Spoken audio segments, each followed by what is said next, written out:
Purgatory kill.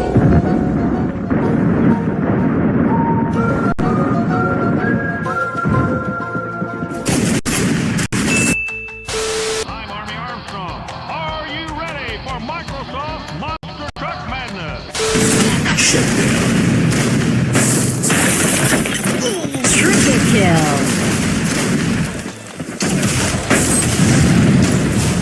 Killing spree.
Circle it. Circle, you let me circle it. I can find anything if I circle it. Let me circle it, I'm like circle. When I'm hanging with my friends, I can circle it. I can find anything if I circle it. See something that you like, you can draw around it. Can you circle it? Cause I can circle it. See something that you like, you can draw around it.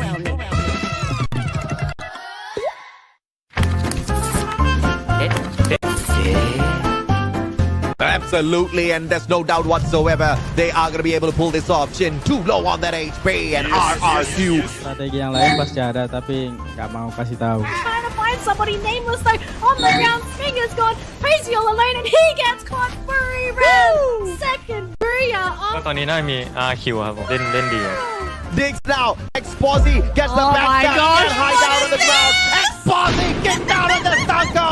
Kalau lagi gua main, lu nggak akan bisa menang lawan tim gua.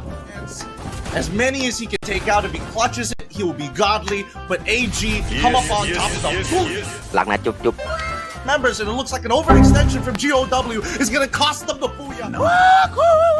You running out of members, running out of stamina. Wasana will not stand. Nãy giờ em đang đánh giá khá cao WBG vậy.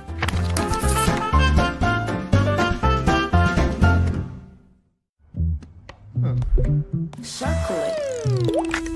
Circle, you let me circle it. I can find anything if I circle it. Let me circle it, I'm like circle. When I'm hanging with my friends, I can circle it. I can find anything if I circle it. See something that you like, you can draw around it. Can you circle it? Cause I can circle it. See something that you like, you can draw around it.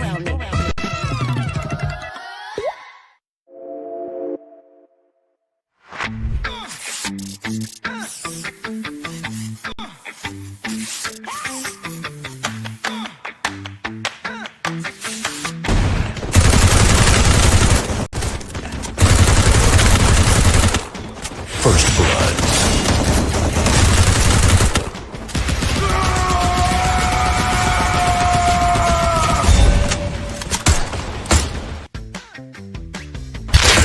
Quadra kill.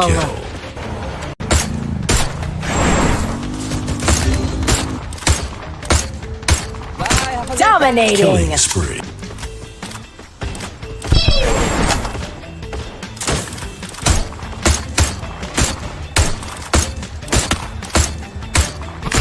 Unstoppable.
in here, but there's a very Oh little my. move to play. Ray right now trying to get away. Chrono will be put out, and there goes Bigatron Delta for the Fuya. Gak usah mainin gede aja kalau mau menang e-posnya.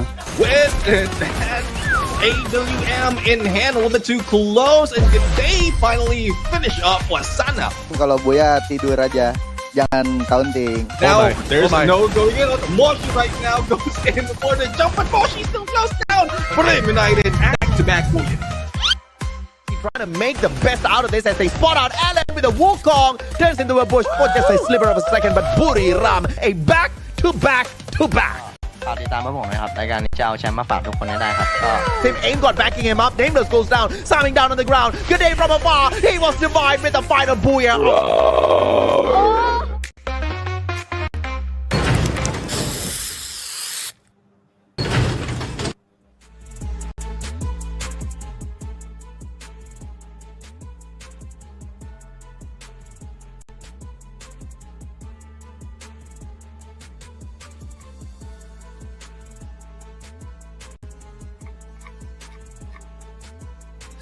All right, it's your time, survivors. This is one of the final weeks. You have to collect as many points as possible. If you guys are not excited, this is the Free Fire World Series happening once again for the fall season.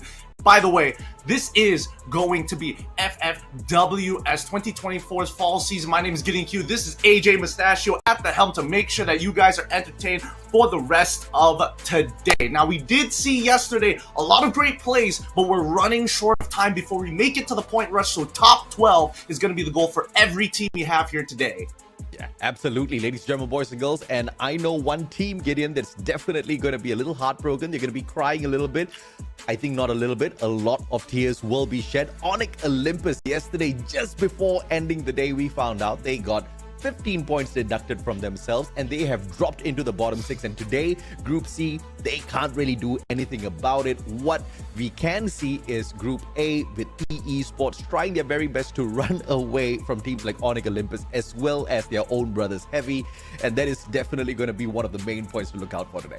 I know everybody is trying to get to point rush, but yeah, it is an unfortunate situation for Onyx, but it doesn't mean that they can't recover. They still technically have a day to collect as many points as possible, but it does mean that teams like PE Sports have the golden opportunity to actually overtake them and increase that point lead, because that's what we were talking about last week, right? Last week we were wondering whether PE Sports had what it took, and this might just be that opportunity. Absolutely. I mean, it could take away their spirits or it could do the exact opposite, right? It could just make them explode. They know now their necks are on the line and they have to go all out on their final day of play. But of course, we'll wait for Group C to join us a little bit later on. For today, it is going to be the battle between Groups A as well as B. Yesterday, we didn't get to see Group B in action, so it's going to be their very first time for this week. And obviously, whenever Group B is in the concern, it is going to be RRQ in the conversation as well.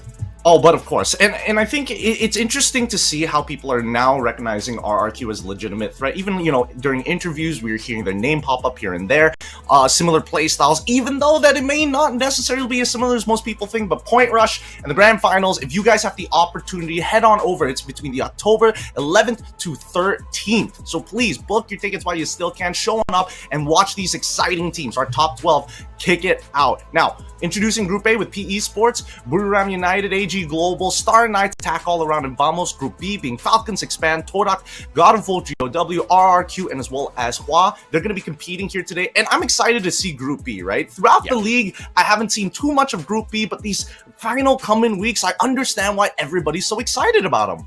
Yeah, from this particular combination of groups, the one team that we can potentially look at from the bottom 6 would be Star Knights. They already had their day of play yesterday, so today's their final day, their final opportunity, 6 rounds. They cannot waste it. Yesterday, we saw a few mistakes being made by the squad, but after seeing what they could do on the Esports World Cup stage, we know that they are most definitely true underdogs. When push comes to shove, they should be able to deliver. Unfortunately, 18DA hasn't really come online just yet. He used to be known as the clutch god during the Esports World Cup. In this particular competition, though, he hasn't been shining as much. Well, that's the thing. I feel like, the Esports World Cup is very unique in its own sense, where more explosive teams, and honestly, that final endgame definitely left an impression in people's minds. But the meta has not only changed, and I also think that right now, those who are in the top 3 are pretty safe and secure. There's quite a distance between 2 and 3, 81 point difference, and of course, BRU sitting on top, not only breaking the 1,000 point marks, but honestly killing it in every single department in stats. Yeah, speaking of BRU, here is one of the most deadliest players out of the team. Currently ranked 2nd in terms of damage, 2nd in terms of knockdowns as well, and they are number 1 in terms of points. Buriram has always been the wrecker, but obviously we also need to focus on AG Global. Last week, they had their most explosive week in comparison to their whole run throughout the whole knockout stage, and they are most definitely one team that you have to look out for if you are Buriram and if you're aiming to grab as many booyahs as possible from the day. I remember seeing week number 5, man. They nearly did it. So close to try and contest BRU's overall unbroken streak of having 5 booyahs, and they may be turning it into a 6. That was a good time to watch. But now, overall, we need to talk about the bottom tier teams, because unfortunately for them, it's not like it's impossible to make it into the top 12, but I feel like it's kind of laid out. Like Expand, for example, will not be able to get enough points to make it into top 12. But then we look over at Vamos as well. Just feels like these teams are not only underperforming, but unfortunately just don't jive with the current meta in these lobbies. Yeah, unfortunately, the Malaysian teams really need to figure out exactly how they're going to be able to hop back onto this bandwagon so that they can start flying out of the country to really compete for that top prize. For the time being, Todak, Vamos, as well as Expand, there's a high probability that Todak will join Vamos and Expand, but there is that one slight possibility that a miracle can happen. But in order for that miracle to happen, Todak needs to have that 5 booyah kind of day, and thus find the whole knockout stage. Throughout 60 games, they've only had 1 booyah to their name, so I don't know if I'm asking for too much. I think I'm asking for too much. It might be the case. I do feel like Malaysian teams, at the very least, are trying to do different things, but even for like Star Knights, for an example, it's very up and down performances. And I think at the end of it, based on the track record of all the teams who are playing here today, usually if they win on Bermuda, it's going to be a hot day for them. Absolutely. And of course, the top 3 teams that we can look out for: EVOS Divine, AG Global, as well as RRQ. They are the ones who usually do very, very well on this map. AG Global as well as RRQ, Buriram United, all 3 teams have got 2 booyahs each on Bermuda, so it should be a close fight. But there's one underdog on this map that is currently not the top performer on Bermuda, but actually has 3 booyahs to their name, and that's Attack All Around. I've got them in my list. I assume they are going to be performing very, very well today, because they have been on the upward trend in the recent past, especially whenever groups A and B interact with each other. Oh, absolutely. And I think, well, obviously the patch has definitely slowed down their overall point game, but I think they definitely still maintain their overall playstyle. I do think that it really just boils down to like one decision that sets Attack All Around into that top 3 or drops them bottom 6. Yeah, absolutely right. They're currently 9 points behind RRQ. RRQ is 9 points behind WAG. WAG won't be able to do anything today as they are in Group C. So it's going to be a day of climbing the leaderboard for both RRQ and Attack All Around. There's going to be a personal fight between these 2 teams. That's definitely something that we can look out for as well. The team below these 2 is Falcon.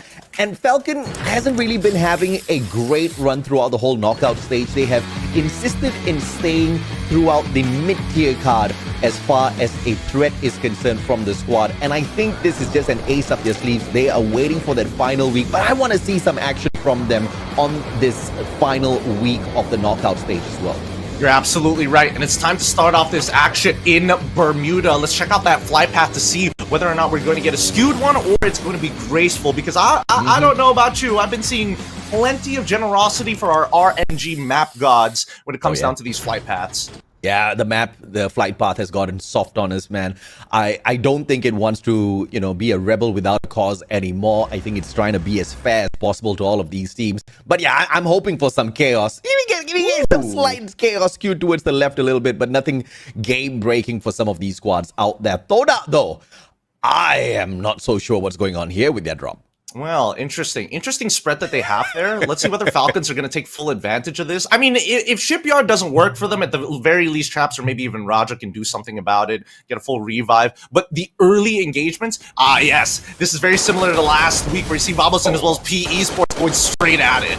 Yep, beautiful play by Don't Cry. He had the level 1 AUG in hand. The spray is absolutely sublime, and probably his opponent didn't really have enough of that Western helmet on him. Can he go for a double though? Mikata step in right behind him, and this is a 2v1. Don't Cry, 11 HP left, could not have taken that fight, but still had to step on out. PBT right behind, does manage to get a knock, but Don't Cry will not be saved. Jun gets that confirmation on him, and off they go, Team Vamos. They do not want to stay and play.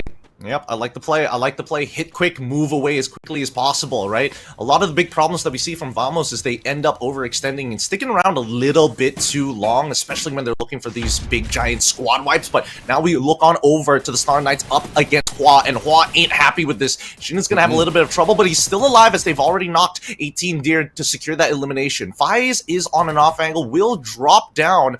Will drop down the Riptide Rhythm towards Death's side. If he can get that knock there, that'd be great, but forces the Tatsuya instead. Yeah, beautiful play with that Rebel Rush. He rushes to his defense, and Death does not fall dead. Good play. And off screen, we did manage to see a play from the side of Expand getting taken out by Buriram. Fingers crossed, the full squad is not right in front of the Ravagers of this knockout stage, because Expand will not be able to sustain a battle like that. But they are lingering around, right? Which begs the question whether Hua wants to stick around longer than they should. And it looks like they're going to bail out of here to maybe play for the inner circle. We know that at least 25 seconds until the blue starts to close in rapidly. Until that point, it's like, oh wait, actually it's a bit of both here. The Star Knights, still with two members available, trying to take out Mikito. Finally knocks him after so long. Now, this gives Hua the opportunity that they've been looking for, right? They know that everybody else has been cleared out, and it's their time to start hitting hard. A valiant effort by Mikit, but I'm not too sure exactly what he thought was going to happen in this situation. Hua Esports, they hear those gunshots, they drop by to say hello, and an easy point for them. Now the compound is cleared, all for them to loot up. I like it. I like it. Keep your backs clear. Play on the outskirts of the island. Outer circle teams are always going to be my favorite. But here we go. Todak going to be walking towards Rivermouth here. Let's see whether they can find Don't Cry. Trying to be real sneaky. Trying to make Don't Cry a little bit early game. I wonder if or not he will shed a tear. Sneaky indeed with his spot finally found. It's a 2v1. Don't Cry can't really get away from this sticky situation. Can try to waste as much time as possible. But you know, Todak, they're going to go for each and every single point they see available out there on the battlefield. AN-44 in hand does manage to take a couple of shots, put it through Raja's chest. But he is being rushed by two players. LBT does join them though. This could just be a 2v2 or potentially a 2v3. If at all PE makes one small mistake here, LBT caught out. And Don't Cry will get taken down by traps first. So LBT in a lot of trouble. All right, let's see whether or not LBT is also going to fall victim to this. And almost, just as I call it, goes down straight away by wings. All right, so pretty good start overall. At least 3 eliminations for Todak, one of their better starts. But then again, this is one of their better maps overall. If they build, hopefully they generate enough momentum to carry them out through throughout the next 6 maps. But now we're looking over at the Star Knights as well, who again, I would assume that they want to be a little bit safer, try to play for some at least minimum 6 placement points before they start getting aggressive. Yeah, absolutely right. I mean, get to, at the very least, circle number 4 before you start going crazy out there. So the biggest of priority now for Star Knights is to keep their heads down, as they're doing right now, and try to look for that circle and some defensive spots. Falcons, on the other hand, going to find themselves a good prey to hunt down. Demon caught outside. Easy point for Falcons. Good stuff. Falcons still playing very atypically. You know, they don't really break out of their playstyle. Wait in the blue. Try and make sure that their backs are as clean as possible before they start making their way in towards the ring. They don't mind. Early rings, barely. The damage is negligible. Most of the time, you can get away with a single med to make it back in. Of course, Falcons not going to be disturbed at all by this first circle leaving them. The blue is just about tickling them. I don't think it's enough to even make them smile. Star Knights, on the other hand, though, they might just come across Legoloth as they rotate around. I wonder if someone has used that R1 scan already, because they look like they're looking for someone, but they could just be looking for loot. So Legoloth might just be saved at the Thompson. My goodness, he went in for the strike but could not finish the job. Perhaps he will be punished. Legoloth does get the knock. Raz is there to save the day, to pick up 18 deer as well as Legoloth bleeds out. Begs the question, what is Legoloth doing here in the first place? I did see them actually go for the revive, but then it still means that Legoloth was either getting chased by somebody and then has to pass the baton on. I can only assume that Expand maybe caught him mid-rotation, because again, there is a marketplace here as well as a POI to revive your members. Now, both of these teams will have to face each other. Wait, I just saw Hua in the back. They're crossing the bridge right now. Axel now taking contact against the Star Knights, and I want to see how Hua plays this out. They can just walk away from this fight altogether, or they can circle the compound. Yeah, Hua seems oblivious to the presence of Expand and Star Knights here. They're just rotating away, looking for their own defensive spot. But of course, if Vamos chooses to enter the circle, they may just come across Hua Esports. It could just be exactly what Hua needs early game. Let's find out, because looking at the standings so far, plenty of eliminations for everybody. Whoa, we're seeing attack all around, getting some pretty good shots here onto God of Wolf in real time. But now, we're going to see 18 Deer start making their way in towards that blue, and Expand will meet them head on the opposite side. PE Sports sustaining heavy damage from Hua Esports. 2 players taken out of the mix already.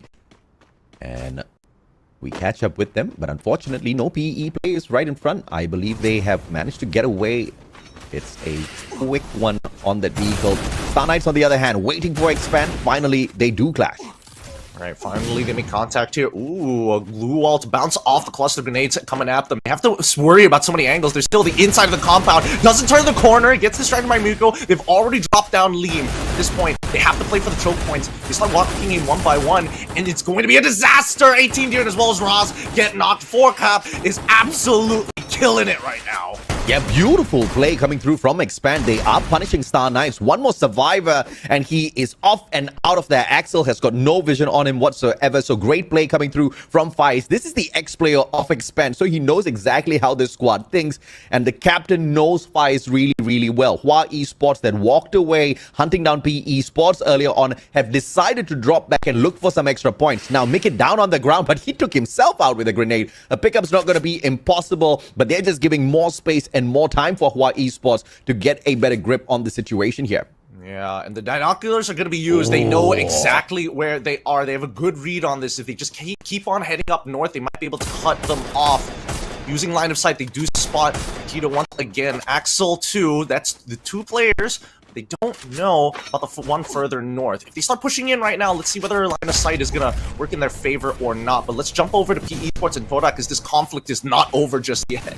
Yeah, PE Sports, their drop in performance has been absolutely painful to witness. Riptide Rhythm coming through. Wings with the AC-80, punishes from the back. Traps up front with the Bison, but he will be turned on by Nero. Bar now getting picked right back up. And unfortunately for Wings, he can't do much from a distance like that. And now Todak at a disadvantage. Wings can only run. He uses the launch pad, gets himself out of there so that the team can survive for a little bit longer. Great recovery from PE Sports. And now we jump back to Expand versus Hua. The continuation is Death is already down. Yanbin going to get picked up on the is going to pick up his friend on the outside. Shin is trying his best to stay as far away as possible from 4Cap, who chases him throughout the second floor. Yanbin then gets attacked 2v1 with Gutchik and Axel at the helm. At this point, Shin cannot do anything else. The Tricat is also down. 4Cap finally gets knocked 2v1. Oh my goodness, I thought Expand was about to bag up Hua Esports, but here they come on that comeback run. Trogon from Shin takes down Axel. Archab, who got knocked earlier on, will be picked up by Kachi, and now the boys on their foot trying to get away from here as quickly as possible. Now, when they do get into the circle, though, VAR was waiting for both of these squads.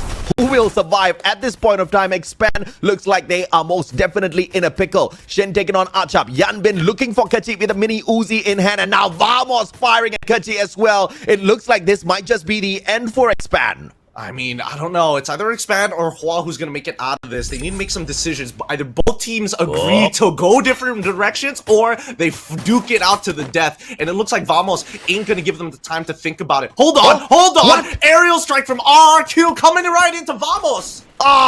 The timing could not be better for Hua Esports and Expand. Just when Vamos was about to hunt them down, RRQ shows up. They want to make prey out of all of these players, but Legalov catches Razor.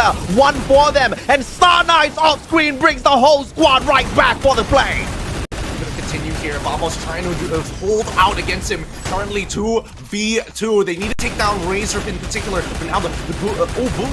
Wait, it's not going well at all. The portal go as well. Trying to make sure that there's multiple angles. And RRQ still win it out, eliminating Vamos. And they get to bail out Hua for free. Hua is such a lucky squad. Yeah, and Vamos is the most unluckiest squad in the world. I tell you, they've had a horrible run in the competition, and their luck just, I don't know who they hurt, but that person would have cursed them bad, because these boys have not had great luck at all. Every single time they find a prey, they themselves get turned into prey. It's just all about the timing, and their timing seems to be absolutely bad at this point of time. RRQ, the job is not done for them. They have just recovered. They loot up the players of Vamos, and now they've got one more to look out for. That's Hua Esports, unless, of course, AG Global now decides to drop by and check out what's going on here. They do see people dropping down as well. Revives from Hua, trying to get back up to full fighting force. At least for Expand, they're still in it. They can play for position, but right now, as we go into that third ring, there's not a lot of play space to actually work with down on the southeastern side of this map, which probably is why we're seeing AG and as well as RRQ being this aggressive. Oh man, Expand rotating out to the circle. Circle number 4 is definitely going to hurt, and they've only got a few more seconds before they get the revival, or else this might just be the end of the line for Expand. And unfortunately for Expand, on top of everything else, Hua Esports jumps on out to meet them halfway through. Achap will be able to find one. Shin taking the damage from the blue. Axel's not going to be stopping by to help out Achap, who can get the job done all on his own with the Trogon in hand. He's got extra loot here as well off of Hua Esports. The problem here is, though, for Expand, making that long rotation from the outside circle. They're going to take a lot of damage from the blue, and Axel gets caught out by RRQ. Every single time, I think it's the end. Expand manages to extend their lifeline by a little bit more. Perhaps it's going to happen again.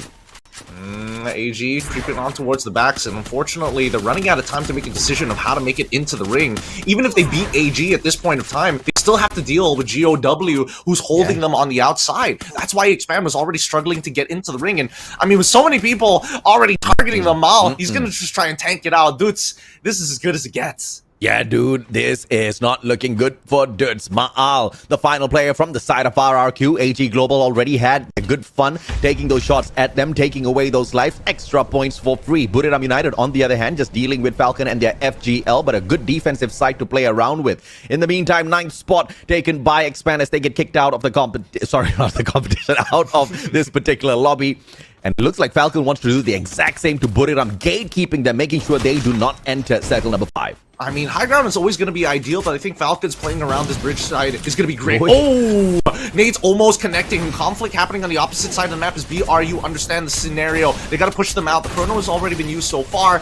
But at this point, Wasana needs to have a breakthrough pickoff to start things for BRU. But Karoro is trying to make sure that he doesn't get that angle. Turns around, quickly drops the glue wall. Moshin as well as Get High is already knocked down. This knockdown should be important. Wasana almost gets it, ends up falling. Joanna on the run to play for placement.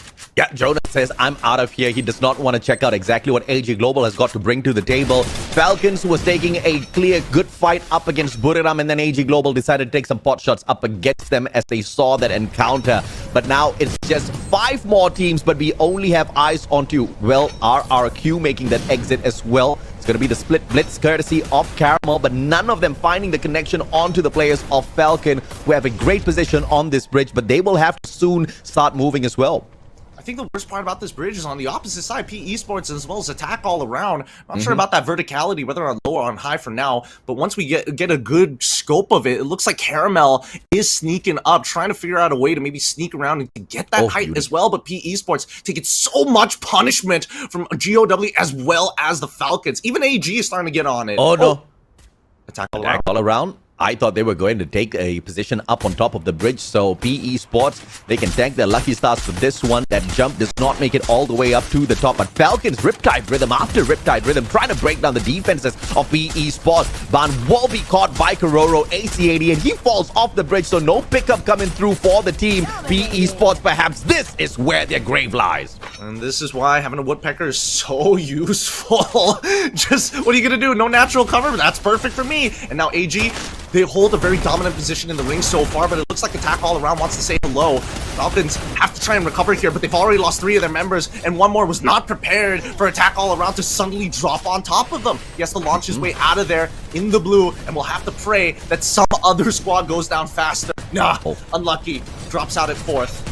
Yeah, Falcons down and out already. AG Global might just be looking for the booyah here, but attack all around are gonna be the ones in the better position for it. As they take that back position, they want to find this backstab, and AG Global manages to finish off their opponents before attack all around shows up. No huge disadvantage. Cypher on the ground though, bleeding out. One play to hold the fort for them, but Stop cannot stop the ferocity of attack all around as they smash it. Now 3 players left on the side of AG to hunt down. They're holding perpendicular angles. They need somebody to overextend, but they all jump in, and Jump God's supposed to go down with Caramel. The next is a trade. Limit needs to beat Do here with Floki on the backside. He could take out Cypher. And no, the glue wall. They quickly drop the Riptide Rhythm to make sure that Cypher has no means of escape to close this game out and secure the first booyah of the day. Attack all around. Come up on top. Remember what we talked about, Gideon, the underdog of underdogs on Bermuda. They are not the top 3. In fact, they're not even the top 5 teams on Bermuda, but they had 3 booyahs to their name thus far on this map, and they have just made it the 4th. What a phenomenal play from attack all around. They did not seem the most threatening squad out there, but you do not need to be. What we wanted for Star Knights was executed so beautifully by attack all around, keeping their heads down, not really getting involved in many of those scuffles. But of course, when circle number 4 came on through, you saw them picking up elimination after elimination, walking into that final circle with about 8 of those eliminations in hand already, with enough loot to sustain their final battle. I mean, I think it's just a lot of great decision making all across the board, right? Instead of sitting on top of the bridge, they ended up playing around it, and more importantly, once they did launch pad to the other side, they also knew that maybe we can actually get the drop on Falcons once the blue pushes them off the height, which is exactly what happened, right? It feels like almost mystical that they can foresee what is going to happen next, but I love the fact that this team is not only making these correct decisions, but are very ferocious about it. You never see somebody slacking when they do make the call. Yeah, most teams look for the bridge to play on, that high ground advantage that they want to take against some of these other squads. But attack all around, of course, was not thinking along those lines at all. They wanted the cover from the bridge. They were hiding under it like a troll, using it as that natural cover to take advantage against the defenses of the other squads out there, not wasting a lot of glue walls in that maneuver as well. Very smart play coming through from attack all around. And this was that play there, right? Instead of meeting PE spots up top, also having to deal with the ferocity of Falcons, they just stayed at the bottom and chilled out. Yeah, I mean, some of the members did get dropped in the middle, or at least took a bit of damage, but once they made it around this side, and especially with AG distracted with what was going on, that's when attack all around could really fight for this high position. It is a slope, and Falcons, ideally if Falcons didn't get pushed off of that tree, it probably would have been their game, but attack all around, just great choices all across the board here on Bermuda to make their 4th booyah on this map. Hopefully this momentum carries them on, because I'm getting vibes similar to some of their best weeks, but they always started off with a good start on Bermuda. Yeah, absolutely right. And of course, attack all around will be making this their best week for sure. They have dropped quite a number of points in the past, but we see their recovery coming through towards the tail end of the knockout stage. And I absolutely love this fire, because they're just building it up for the most important week, and that's going to be the point rush as well as the grand finals. With that being said, let's have a talk with our winners here. It's attack all around.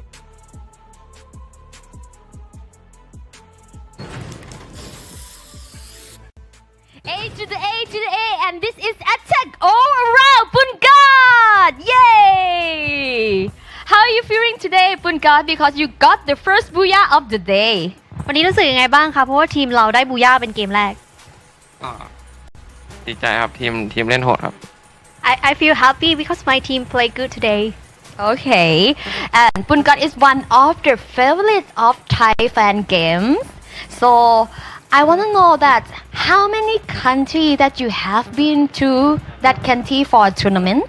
เนื่องจากมีแฟนๆชอบปุนเยอะก็เลยอยากรู้ว่าปุนไปประเทศไหนมาบ้างของการแข่งขันฟรีไฟไปเวียดนามกับสิงคโปร์ครับมีไหมกำลังจะไปอินโดแล้วก็บราซิลครับ Okay, so I have been to Vietnam and Singapore, and soon I will be in Indonesia and of course Brazil.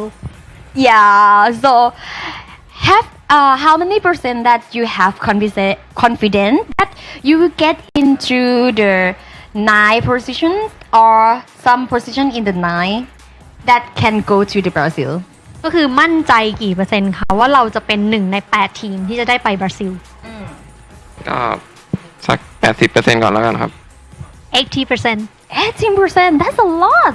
But actually, in the real life, AA didn't have any trophy for a while. Can we expect or can your fans expect for this trophy this season? ก็คือ AA ก็เป็นแฟนไม่ค่อยเห็นได้ถ้วยการแข่งขันมาสักพักแล้วเลยคิดว่าแบบแฟนๆกับทีมเราเนี่ยคิดว่าจะมีโอกาสได้ถ้วยนี้ไหมคะแฟนๆอย่าตีพี่นะ ก็มีแน่นอนครับจะทำให้เต็มที่ครับ Of course we will do our best. Okay, last but not least, I want you to post one post that you think is the sweetest and the smartest for you in 3. ขอโพสต์หนึ่งน่ารักใส่กล้องเดี๋ยวพี่ยูจะนับถอยหลัง Okay, in 3, 2, 1, post. Aye! And this is Punkat from Attack All Around. Yay, guys! Are you ready for the second game or the third or another games? If you are ready, let's get back to the showcaster.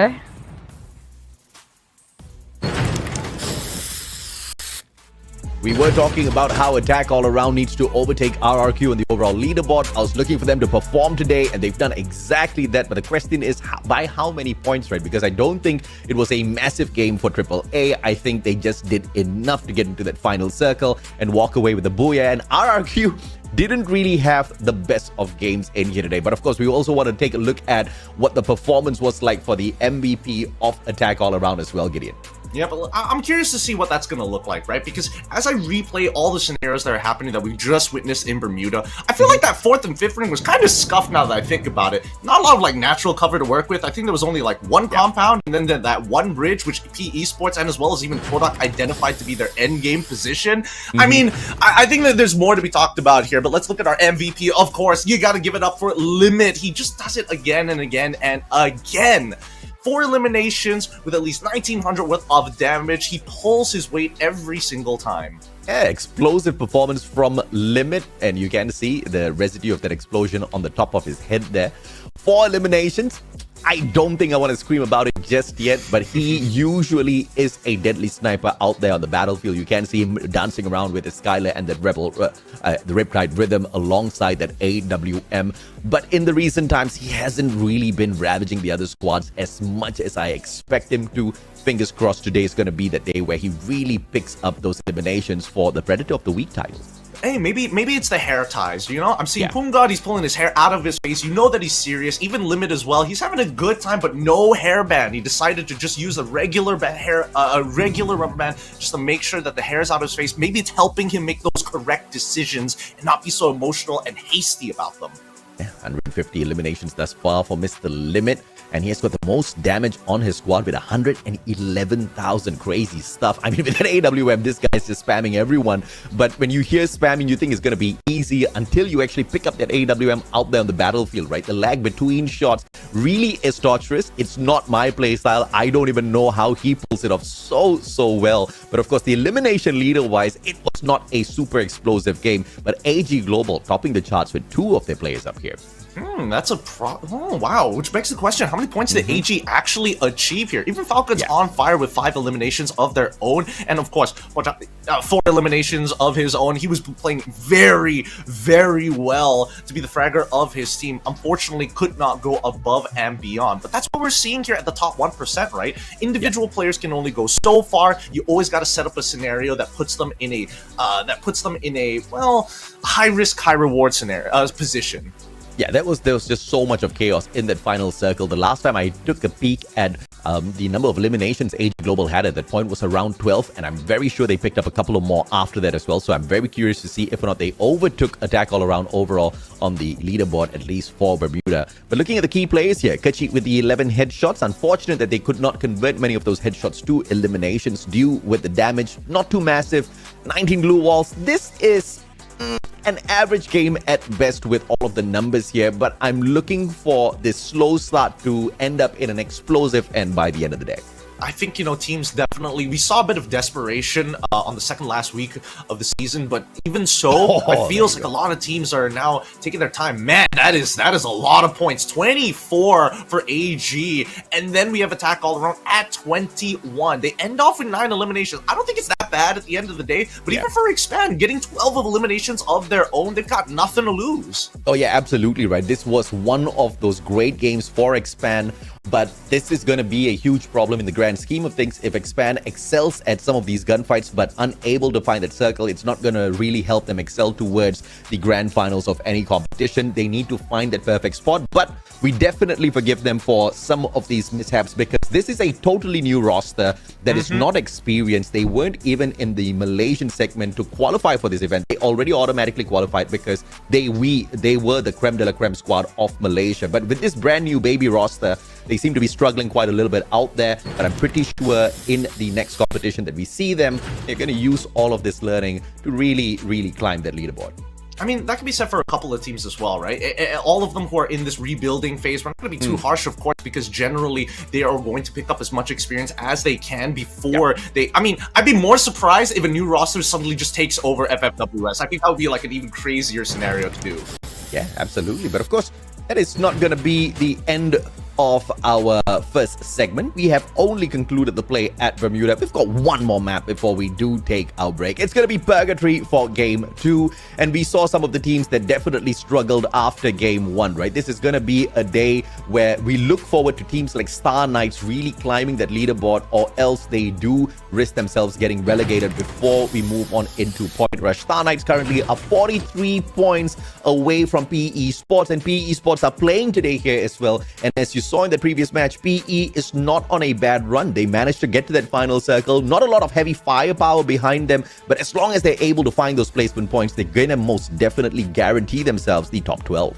But here's the thing, so many teams have adjusted to attacking PE Sports for maybe some free points, right?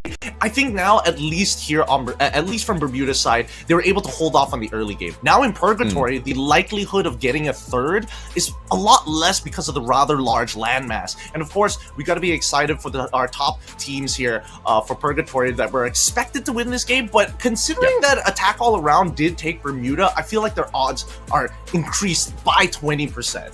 At top 3 at Purgatory, Buriram, AG Global, as well as RRQ. Out of these 3 teams, the one with the most number of Booyahs is actually the third team, which is RRQ. But I do not expect the squad to walk away with a Booyah this time around. Unfortunately, the past 2 weeks, the performance of RRQ has been on a downward spiral.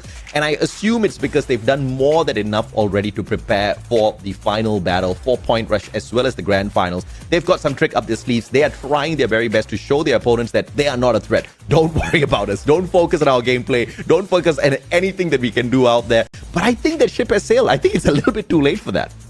I do think it is a bit late, but at least they're in the top 12, right? They qualify for Point Rush. It's like, all right, sure, maybe we can come up with something interesting. Especially when it comes map to map, I feel like there are teams, Thai teams generally are going to be, pretty standard. They're good at everything they do. Other teams really excel with these large land masses, and especially once we head on over to a place between life and death, you better get in line to become that final survivor. Here on our second map of the day, it's Purgatory. Absolutely, baby. And of course, PE Sports, I expect to see them in that final circle once again. Not shabby on this map, but not the greatest ravagers when it comes to Purgatory as well. They have been a mid-card team as far as this map is concerned, but they are in desperate need of those points. The team is currently sitting on 12th, and you know that if you don't step it up, teams like Heavy and Onyx on their own day of play tomorrow will most definitely be looking to take advantage of that.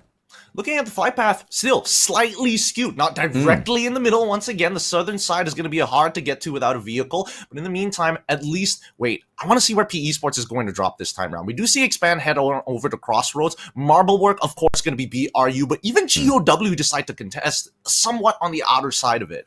Yeah, as usual, Ski Lodge, PE Sports choosing to take the drop here. Yesterday, they did have to deal with Bigatron Delta down at Forge. This time around, it's going to be Star Knights, a little bit of a easier engagement for PE Sports that they should be able to sustain. But either way, if you're PE Sports, you're looking to not get into any engagements at all. But this one seems to be a little bit of a busy area now. While Esports dropping smack dab in the middle alongside Attack All Around and RRQ. 3 big teams doing battle so early, and Hua Esports the first ones to bite the bullet. Oh my goodness, Limit already getting elimination as well as a knock, but it's already quite bloody, as we do see the ARC crew members on the outskirts of Brasilia. Hua is the main one holding the central area of this town. Attack all around, they've already lost a couple of their members as well, so they got to start spreading out and maybe thinking about relooting and repositioning in a different spot. Floki does find Trican straight away, and that means that Hua is in no position to hold this spot. Yeah, man's got the mini Uzi and doesn't even go for the confirmation of elimination. He just wanted to get out of there. Gets the knock, says hasta la vista, leaves Hua Esports in the hands of RRQ for the elimination. Attack all around, focusing on their own survival, and I call that a golden play. It's good enough. It's good enough. But now Hua with 3 of their... Wait, actually 2 of their members. They're hot on fire right now, but Abe is going to change that in a quick second with the help of Dudes. They've already taken out Yan Bin, and clearing up the rest of the squad. Hua is going to be the first squad eliminated here in Brasilia. Oh my goodness, this seems to be a terrible, terrible start for Hua Esports. But in the grand scheme of things, one might think that it's not going to tickle them too much. Currently, the team that's behind them, GOW, 64 points behind them. PE Sports, around 80 points behind Hua Esports. They can afford to drop quite a number, and I don't think they're going to get kicked out of the top 12. Hua Esports might just know that as they take things easy.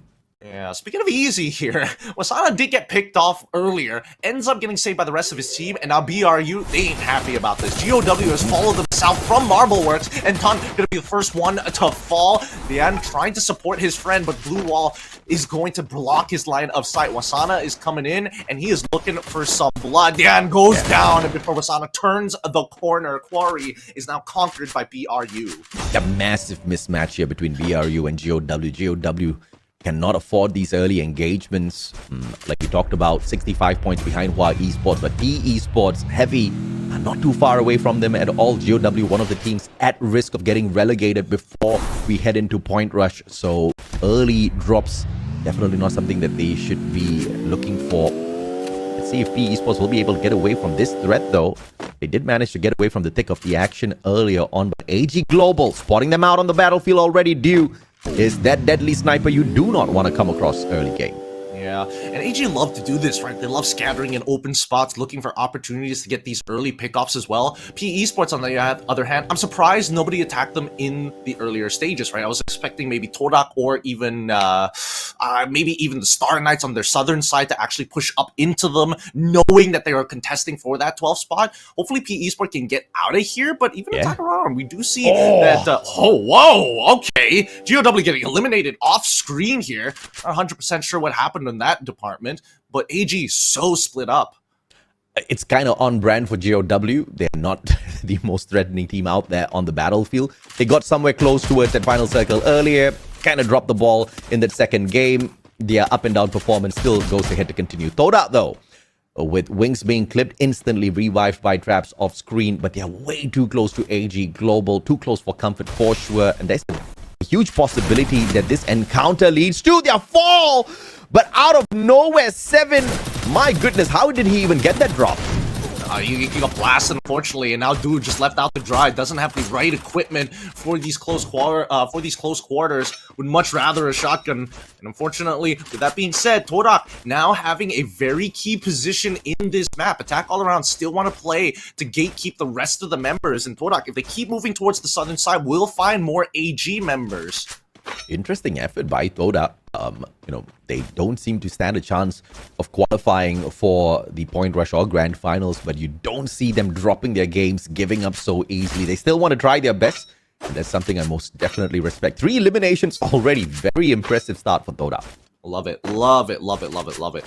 Since Todak, again, in the earlier stages of the tournament, didn't exactly do too well, they've been trying a lot of things, and I think during, like, week 4 or week 5, I'm pretty sure it's, like, the end of week 4, do we really start to see them, like, really pick up the pace in terms of being aggressive in the earlier stages, and more importantly, the way that they roam around this ring, looking for these engagements, whether it's first or second ring, totally fine, but immediately after that, they're looking for endgame positions. Yeah, unfortunately, this particular roster, they did have a shuffle after the halfway point of our knockout stages, and this is their veteran roster, right? Veteran players there. You can see a sharp change in terms of performance out there on the battlefield after they brought in Raja as well. But unfortunately, I think, too much of time has elapsed, and too many of those points have been lost, those opportunities have been dropped, and the recovery for Todak right now just doesn't seem possible. But this is a shocker. Star Knights shutting down attack all around from afar, and Lim going in for the finisher. Limit though spots him from afar. That M82B finds the connection, 71 HP, and Lim cannot aggress just yet. Oh, round get caught mid-rotation, losing 2 of their members before they even could respond to the conflict being thrown at them. Really good stuff from the Star Knights. This is what we expect to see from them, and hopefully they're going to get more points throughout this match. We do see that Expand are trying to come back up to full fighting force, but we're going to watch Vamos here as they start making their way up. They do see those revives with Kachik and Mikido going to have to hold the line on top of that hill. Hey, Legoloth, the first one to find Kachi with the Woodpecker. XM8 in the hands of Legoloth. He's got the rate of fire on him. Mikacha looking for that backstab, slowly working his way around. FGL shot does not find the connection. Now Vamos has surrounded the area, and it looks like this will be the end for him. But Kachi does manage to find Legoloth from afar. And the rest of the players, though, for the side of Vamos, they'll be looking for that shutdown. Kachi found an easy point for Vamos as Expand splits on the battlefield.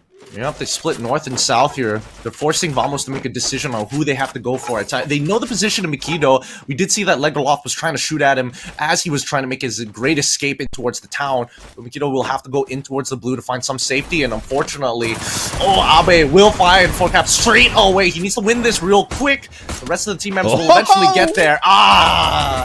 Even Riptide Rhythm to get him. Oh boy. Double kill. Riptide Rhythm came as a support from another player. Abe taking advantage. That's the kind of teamwork. That's the kind of communication we want to see out here on the battlefield. And now RRQ, as quickly as they get the job done, they are on their rotation with the launch pad. And now from across the waters, I believe they already spotted out PE Sports as well. So they may be looking for some extra points here.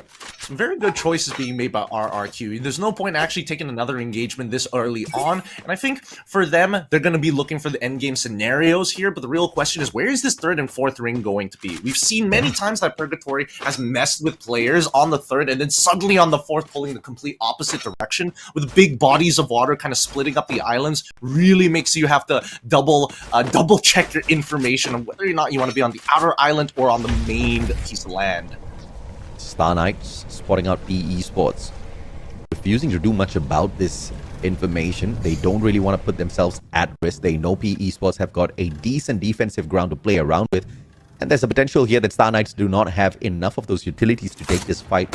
So they take the launch pad and they say hasta la vista. They back away. PE Sports a little bit disappointed, giving them a couple of bullets to bite on as they fly away. And PE now will be the last one within the 3 squads to make that rotation across the waters. Okay, all right. I mean, they definitely can't mirror what RQ did, because we did see that Star Knight's actually taking that launch pad, the same launch pad, in a matter of fact, that we saw from RRQ to get to the position that they're in right now. So with PE Sports, they're probably just going to hunker down at this point as the UAV is going to fly over them. But now we see that Todak and as well as Attack all around, currently in an engagement of their own.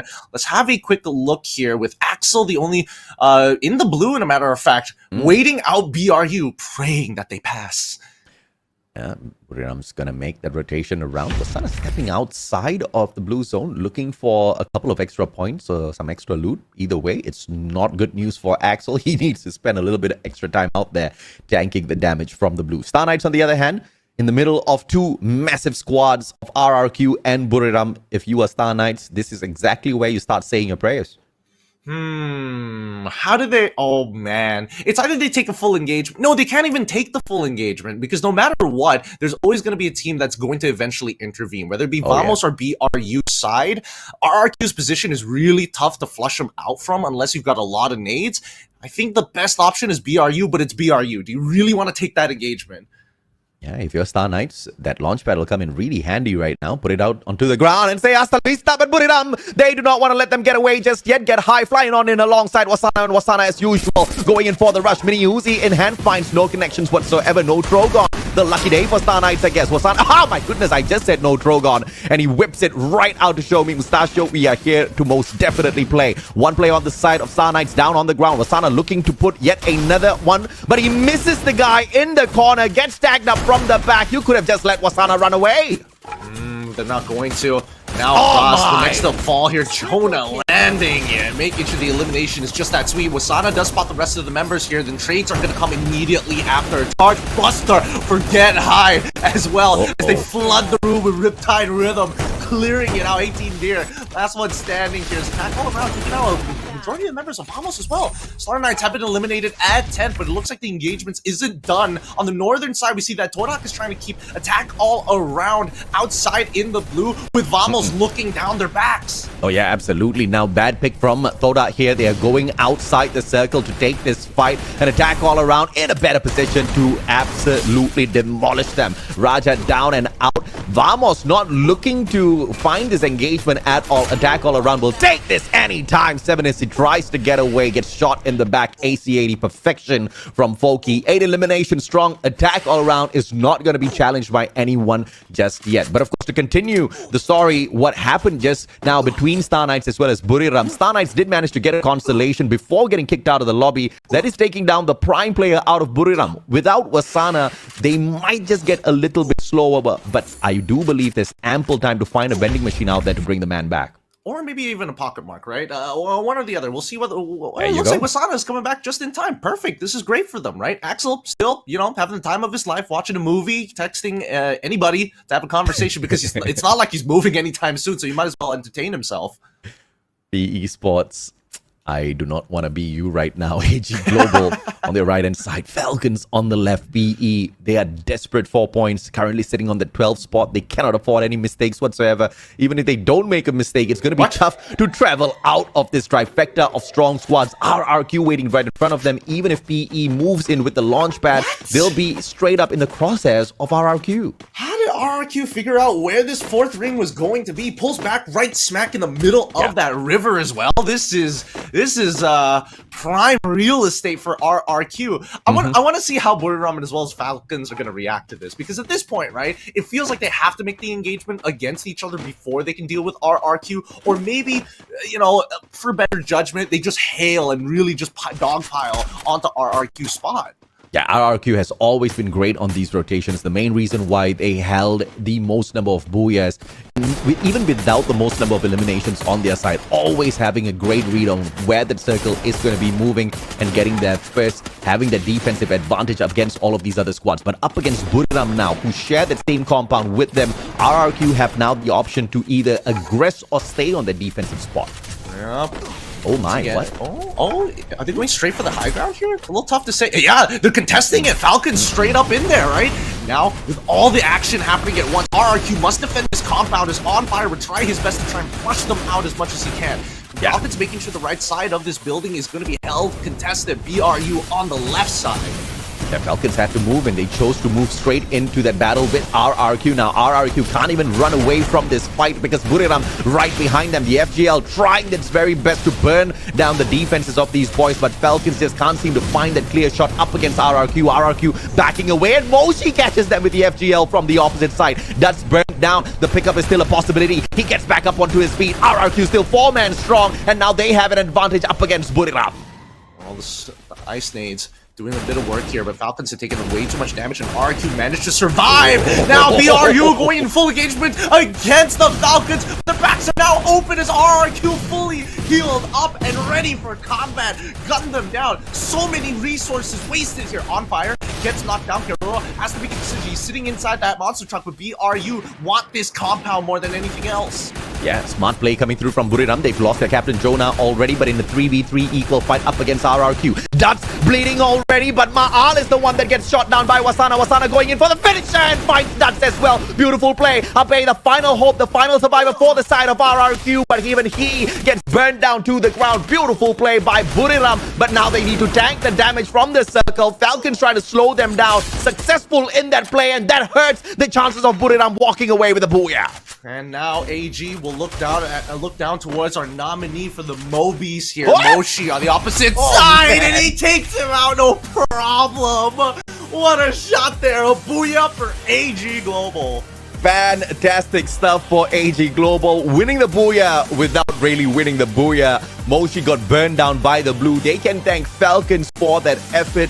The fight between Falcons, RRQ, and Buriram just got dragged out way too much. We thought it was RRQ with the best position in that final circle. AG Global one-upping them with the luck. And AG, with their jump in performance for the past 2 weeks, they continue to pick up the points right here. But of course, catching up with Buriram might just be a tad bit impossible. But as long as they can extend the lead up against Twisted Minds, I guess they've got a good reason to smile. Yeah, let's have a look at what that endgame scenario looked like, right? Because AG was playing on the outer ring and making sure that they have like a lot of coverage to start hailing away on the mainland of this island, taking out members of Vamos, making sure that, you know, X-Band could not just walk in for free. And once they cleared this side, the game was pretty much done for them, with the majority of the hottest engagements being on the opposite side. I don't know. I think there could have been a play that RRQ could have looked across that river over, but it's a tough call because if they win that side, it's basically a very clean fight against the riverside. Yeah, RRQ just could not step out of their house, right? Because once again, behind them, Buriram, right in front of them, Falcons, the best they could do was just bide their time and look for that final engagement, which they did very well. But that counter by, I believe, Get High, just managing to stop the player dead in his tracks at the door. And after that, it was just the usual wrecking mission for Buriram to find those finishes. But valiant effort by Moshi, although he was being hurt by the circle outside the blue zone, pulling a lot of damage on him. He still managed to snipe a guy from across the waters. That is respectable, but just not enough time to finish the job. And the damage from circle number 5, yeah, that's just not something you can sustain for long. It's intense. It's really, really intense. But this is one of the few really scuffed endgame rings. I think we're 2 for 2 right now in terms of just like some of the more unplayable endgame scenarios. Yeah. Moshi staying outside the circle, looking for those eliminations and hoping to get blessed by 1 extra point before he goes down. Unfortunate for him, that was not allowed whatsoever. AG Global didn't really need a lot of shots at all. The circle was doing most of it anyway. It's tough. It's tough. Yeah, let's throw it over to the interview. over to the interview. สวัสดีครับวันนี้เรามาอยู่ในฟรีไฟล์อีสปอร์ตอะไรไม่รู้ Okay, we translate. Hi guys, now we are in Free Fire Esport and I don't know what the name is. Okay, this is my apprentice, Monkey Deal from AG. Maybe the next season he will be the MC instead of me. Okay, please just leave the MC to me. อย่าแย่งงานพี่ ผมมาพี่ก็ตกงานแล้วต้องเกิดก่อนพี่เนี่ย He said if I was born before her, he will be the host and she will not have any job. Yeah. Okay. I can accept that. Okay. First question. Sorry. It's so funny. First question I want to ask. Why someday AG quite did well? Not well. Actually great. Because you got like a 3 booyah, 4 booyah, something like that. But someday it's not the day for AG. It's like your performance is too swing. ก็คือทำไมแบบว่าบางครั้งพอ AG จะเล่นดีก็คือเล่นดีทั้งวันแต่บางวันไม่ได้บูย่าก็ไม่ได้เลยแบบผลงานค่อนข้างสวิงเป็นเพราะอะไรคะเพราะว่าอาทิตย์นี้เรามาวิ่งเล่นครับในแบบเห็นไหมแบบวิ่งเยอะมากประมาณ 1,000 เมตรได้ because this วันนี้ใช่ไหมใช่ because today we just focusing on like playing around like a breakout you can see that we run a lot more than 1,000 miles like we didn't focus on getting booyah.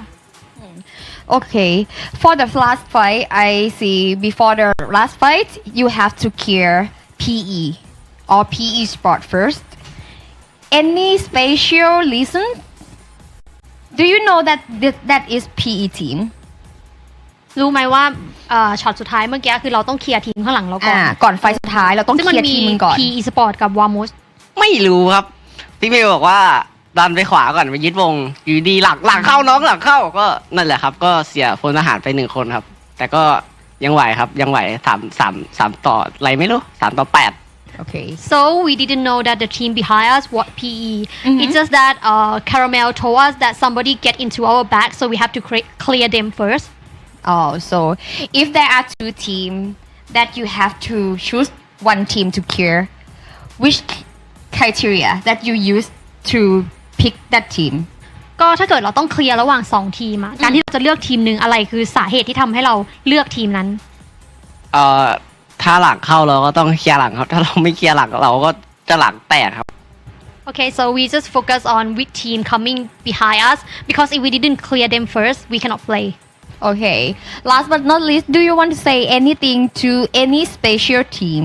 มีอะไรอยากฝากถึงทีมไหนเป็นพิเศษไหมคะเราอยากฝากว่าอะไร ปากพีครับ CU CU Indo ครับ To PE Sports. See you in Indonesia. And this is Dew from AD, guys. And now it's time to get back to Showcaster Lady for the next game.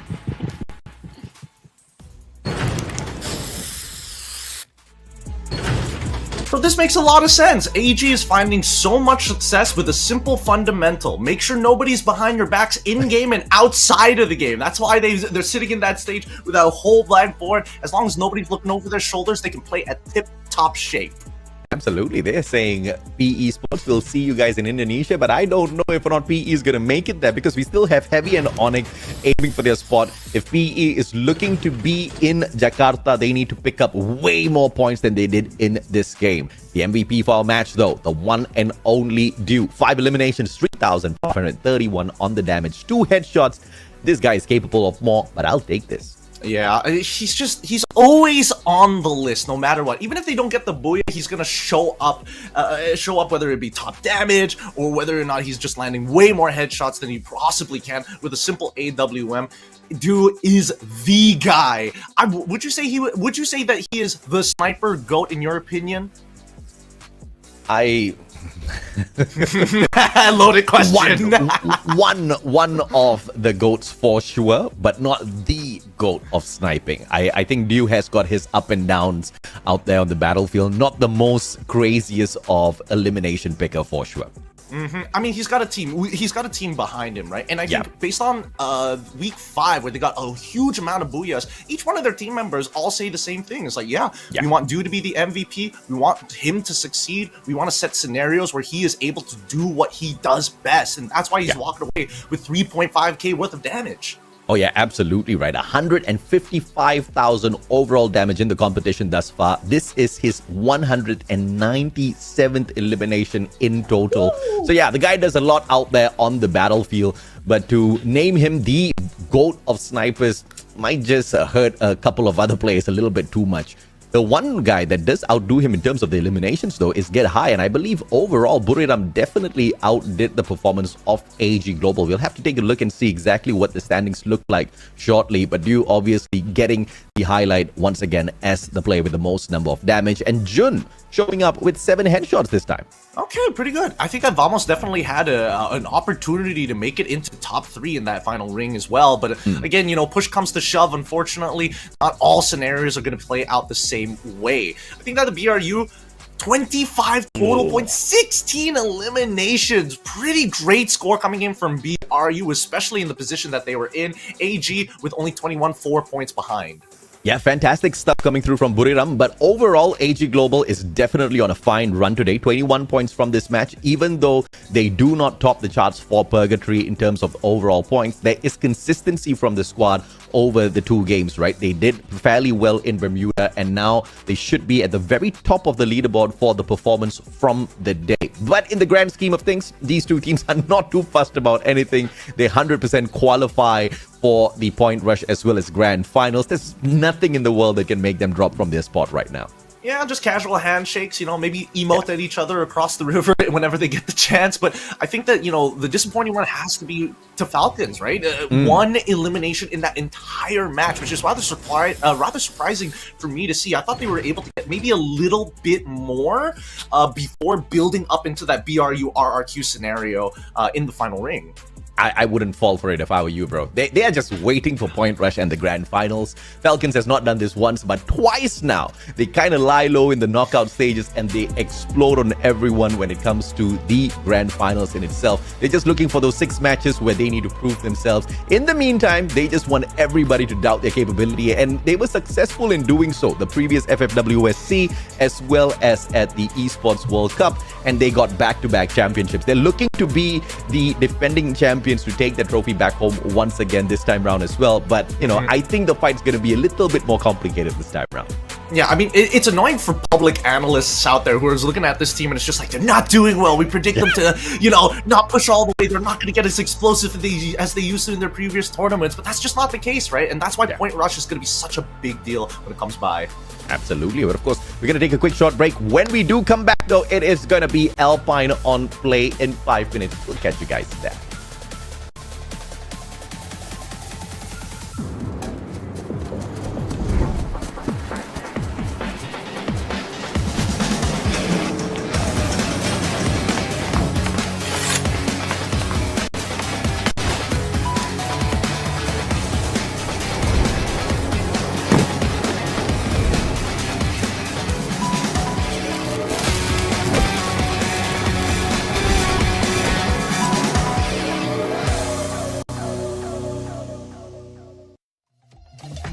hang it with my friends, I can circle it. I can find anything if I circle it.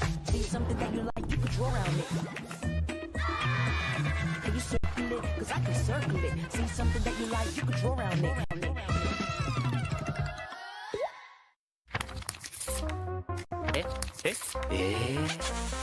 In here, but there's a very little move to play. Ray right now trying to get away. Chrono will be put out, and there goes Bigatron Delta for the Booyah. Gak usah mainin gede aja kalau mau menang e-posnya. With that AWM in hand, a little bit too close, and did they finally finish up Wasana? Kalau Buya tidur aja, jangan counting. Now,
Circle it.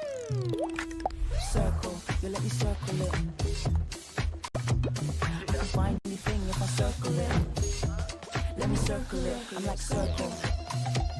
When I'm hanging with my friends, I can circle it. I can find anything if I circle it. See something that you like, you can draw around it. Can you circle it? Cause I can circle it. See something that you like, you can draw around it.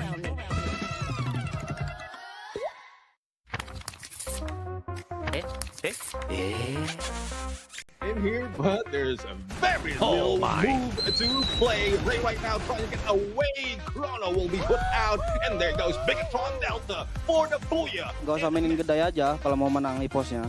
With that AWM in hand, a little bit too close, and did they finally finish up Wasana? Kalau Buya tidur aja, jangan counting. Now, there's no going in on the Boshi right now, goes in for the jump, but Boshi still goes down. Eliminated back-to-back Booyah. Trying to make the best out of this as they spot out Alan with a Wukong. Turns into a bush for just a sliver of a second, but Buri Ram back to back to back. ฝากติดตามพวกผมนะครับรายการนี้จะเอาแชมป์มาฝากทุกคนให้ได้ครับ Tim Aim got backing him up. Nameless goes down, slamming down on the ground. Good day from afar. He was survived with the final Booyah.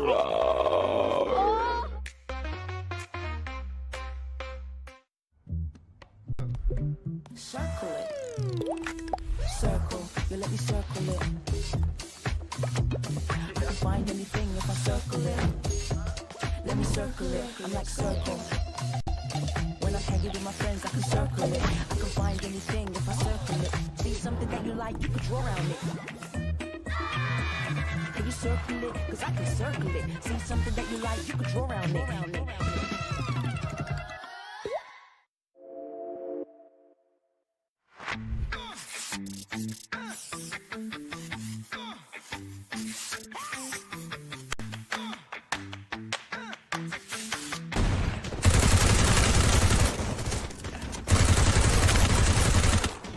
First blood.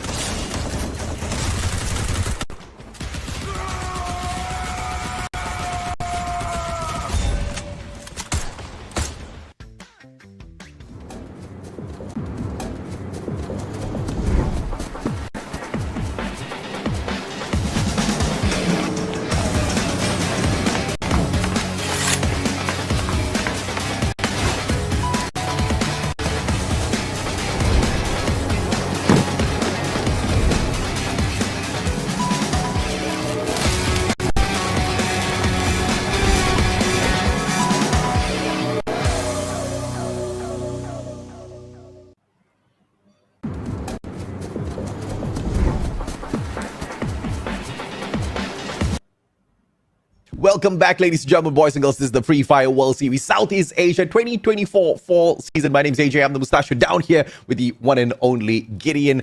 This is the problem. We've got a couple of teams down in the bottom 6, and we have got a couple of teams who are very, very close to the bottom. I'm looking for them to perform, but they are not showing up as much as I want to, Gideon. We've got 4 more opportunities. Can we please pray for them a little bit more? I know I'm praying for them, right? I really want to see them find that success here. I really want to see them kind of bump back up. I mean, just look at the overall score. PE Sports currently 17 total points as of right now, with Todak behind them with 12, right? Ideally for PE Sports, they want to create as much of a gap as possible to stay within that top 12, but it's not looking good, right? Teams like Vamos and as well as Todak are landing relatively near PE Sports, knowing that if they have the opportunity to maybe third them or take them head on, they will do so to stop them from accumulating more points. Unfortunately for Vietnam, GOW now needs to be dragged into that conversation as well. GOW is 13 points ahead of PE Sports, and if PE Sports does manage to continue to perform better than GOW,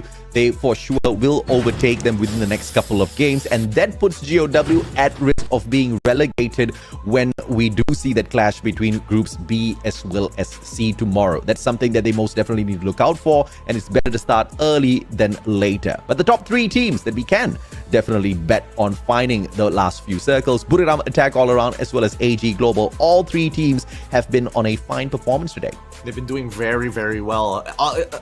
All Gamers Global is interesting, right? Because every single time they go into the map, it doesn't feel like they have the exact same rotational path, but they have the rough idea of what they want to do. Attack All Around is really interesting because the more space you give them, the more time they have to actually make these smart decisions, which inevitably win them the game. So it's about a matter of time, right? Who can pressure your opponents enough to make a forced error, and that's when BRU comes in, and they do that all the time.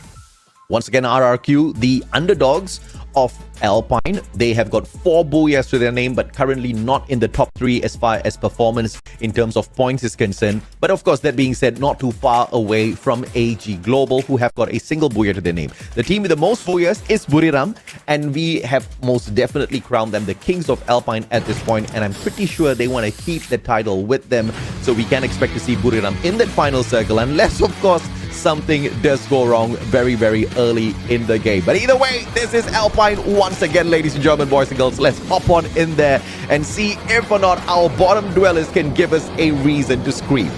Now, we've seen many mountaintops in our lifetime, some with more body counts than ever, like Empress and K2, but Alpine, they're breaking into the millions. There's just too many to count. As we look at the flight path, I mean, we've gotten 2 skewed flight paths today. Not crazy skews, but just ever so slight ones. And I'm hoping that happens to Alpine as well, maybe towards the northern side of this map. I do particularly enjoy the northern side, but that's only up to luck. And the flight path recovers. Man. It is readjusted.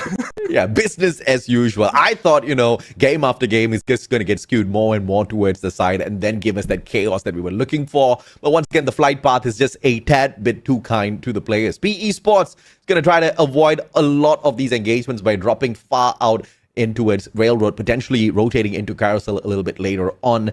And if GOW does not leave this area, that might just be trouble. But speaking of GOW, splitting across 3 separate spots on the map, I love that idea. It's a good idea, but let's look at this early engagement. It looks like Todak and Hua have not let go of these grudge matches since the previous map. Todak is able to get a revive with 1 elimination on their side. This is going to be a pretty tough spot with the rest of Expand also looking to close on in as a third. Yeah, problem is Todak does not know which one's Expand, which one is Hua Esports. Now they see a couple of players approaching them. This is a totally different squad, and this might just be trouble. But Falcons out of nowhere meet the players of Todak. We didn't even see them on the screen. Unfortunate indeed. They're going to be knocked out at 12, and now Hua has to deal with Expand here. Here by Rivermouth, they are not playing towards the body of water. They're holding multiple structures, but no off angles actually protect them for flanks. Now, hopefully, with this line of sight here, Yanbin can do a little bit of work. Does chunk. It's 50% of the HP, if not 60 from 4-cap. And they are sending one of the Hua members away, so they don't expect to stand here for too long. Okay, can someone send out a message to the players to just slow the pace down? Too many eliminations early game, and Vamos downed and outed as well. My goodness, this pace of game is just way too quick. And now Expand needs to complete this job up against Hua Esports before another team hops on in here. Attack all around on the other hand, meeting the players on the side of Star Knights out there on the battlefield. Jump got sprayed down to the ground already. 18 here trying to take advantage of this. They approach, they get the elimination, and are looking for more. They're trying to rotate around. They do get lean back. At this point in time, they've already gotten a pick off of attack all around, and now that they have access to the POI, all hell will break loose. Riptide Rhythm comes out straight away. 18 Deer does find one. Gets traded back straight away, but even so, Raz still healthy. And with 5 eliminations from attack all around, it seems like a good idea, other than the fact that the Star Knights could easily turn this around. We cut back to AG. The battlefield already cleared as they have done major damage to Hua. Yeah, Raz has faded forward, bringing back his team member before getting sprayed down to the ground, so I'm pretty sure they'll return the favor in a little bit. Buriram United, on the other hand, will potentially come across attack all around Pungod shortly. Wasana finding him, get high in the perfect position to get that flank shot. And Jonah is the one that actually gets the final bullet in there. So 1 elimination for the man who has not been having the greatest of days picking up eliminations. Speaking of days not getting a lot of eliminations, PE Sports, I think they have a rough idea of what's going on. With BRU making so much noise, they can look to turn around, if not just hold control over this bridge, which seems to be what they want to do. They're trying to set this ambush up, but it looks like they've already been marked for death here, LBT in specific. Are you going to do anything about this, or it's just going to be a Cold War? The esports choosing to hop on into a monster truck. Not my idea of a good getaway vehicle. It's way too slow on the acceleration. While esports, on the other hand, is trying to lay low, hoping and praying that attack all around will not pull out that R1, will not scan him out, and of course put him out of his misery here. Tiaken is a little bit too far away to back him up if anything does happen, and the man's too broke to get him on that instant revive as well. But PE Sports getting caught by Buriram from afar. Nero will be picked right back up. Rebel rushes right out of there. LBT for that save. You see, I told you that monster truck was a bad idea. I was about to bring that up as well. But here comes Wasana easily overtaking the stagnant monster truck. Oh, wait! It's going to be a derby straight away as both sides are getting shot. And they put them back. Wasana brings in a team member. And now they've collapsed the front line, forcing PE Sports to get deeper into the compound as they take LBT out. Wasana, what in the world? How does he even get his aim so accurate? Wasana's just way too deadly up close and personal, especially with a woodpecker in his hands. Mid-range combat, way too easy for the team of Buriram. And now PE Sports forced to scramble, have got the launch pad, and they get out of there in the nick of time before Buriram catches up with them. Yeah, but now they're going to be on the outsides of the carousel. And BRU, at this point of time, if they wanted to go hunting, they could. I think they're probably just going to loot back up, get some upgrades, and most importantly, scope out the area behind them. Because they just walked into Railroad from west towards the eastern side. They did not start off on the eastern side, but let's cut on over to Xpan once again against Hua. The grudge match continues. Yeah, absolutely. This perhaps could be the revenge Xpan is looking for. Catching out Tiarkian. Manages to get away, but Nickit catching up with him with the Bison. What a shot from Tiarkian. He was able to take away a majority of the life from two players, but no knockdowns whatsoever from the man. Finally gets it, but Achap was there for the trade. Mikit's going to get picked right back up. Hua Esports not having a great start at all. Yeah, they're trying to breathe here, but P Esports now going into a full engagement against RRQ while distracting, but they've already found LBT. Their P Esports is still not out yet. Looks like they still have survivors across the board. Hua now recovering, getting their revive. Same goes for PE, but now BRU underneath this bridge, it's not looking too great. Raz ends up getting eliminated. Yeah, playing the role of the troll under the bridge. Very easy elimination for them. Raz did not have a start, didn't stand a chance. Mostly because he was outnumbered. All he could do was hide. That obviously didn't do him a lot of favors whatsoever. 3 eliminations for Buriram. Not the best of starts, but it is one they are not going to be complaining about. They know they can farm quite a number as they find that final circle. Xpan, on the other hand, they are going to regret this engagement. Kachi already knocked down onto the ground, on fire. The sharp shots coming across. And Peter is there with the mini Uzi. Finds one just at the corner, but no connections yet with that shot. And on fire once again strikes. Oh, I love it. I love it. The launcher play perfectly done. Barely need to do the work. I know you're coming at me. I'm going to blow your kneecaps off. Now, he might just do it again against Makito. He tries it. He's made contact. They turn the corner, and luckily he doesn't go for a second one. That might have costed him his life. As Makito is going to go down here. Great engage coming in from Falcons Peter. Once again, such a great entry fragger. Now, what can the in-game leader do? Axel caught in a unfortunate predicament. GOW as well. They need to survive, but I don't think AG Global is going to give them that opportunity. Ease up in the Bison, trying to hold the fort for the rest of the team members. But this is circle number 2, soon to be circle number 3 if GOW doesn't settle this instantly. And Isa turns the corner. Beautiful sprays, and the pre-fire does manage to get him the knock as well as the confirmation onto Sci-Fi. Love it, love it, love it. But stop. Still playing hide and seek. They don't know where he is. I wonder if they hear his audio of him tanking the blue. They're still going to be running around here. They need to make sure that their backs are clear before they start making their way. And yeah, this is only the second ring, so it's not that big of a deal. They have plenty of resources. Better yet, if they do find this last remaining member of AG, then at least they get to resupply. This is a tremendous turnaround for GOW, especially up against AG Global, a very strong squad out there on the battlefield. Patan literally walks across a player from the side of AG, leaving him alive and kicking. I think Isa knows he is hiding there already. There you go. They find him behind the glue walls, and it's just a matter of time before they do manage to break through, get the knock, as well as the confirmation. But of course, the save is completed. Stop did manage to bring one player right back through earlier on. AG Global does not expire just yet. And now, I thought we were going to see Falcons against against their bitter rivals once more, but now it's going to be Falcons this time against Hua. They're going to be moving in towards this compound, and hopefully they can control it. Yanbin sitting on top, Triken on the outer side, but Shin could get a pick here. Let's see. He should spot Peter coming out from that right flank. Hua Esports no longer at risk of being relegated, but they most definitely need to sharpen up the skills before getting into Point Rush as well as the Grand Final. So what better team to train your skills up against other than the current reigning defending champions Falcons themselves? 5 eliminations in hand thus far. Peter looking for yet another. Shin with a sliver of health on him. MP40, but Peter cannot find that connection.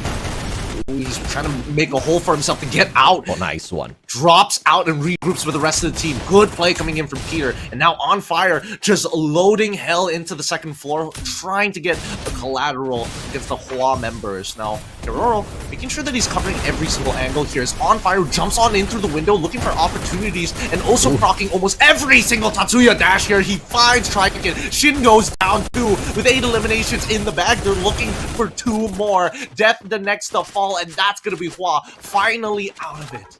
Yeah, Hua Esports out of this fight. Just had no contest whatsoever up against Falcon.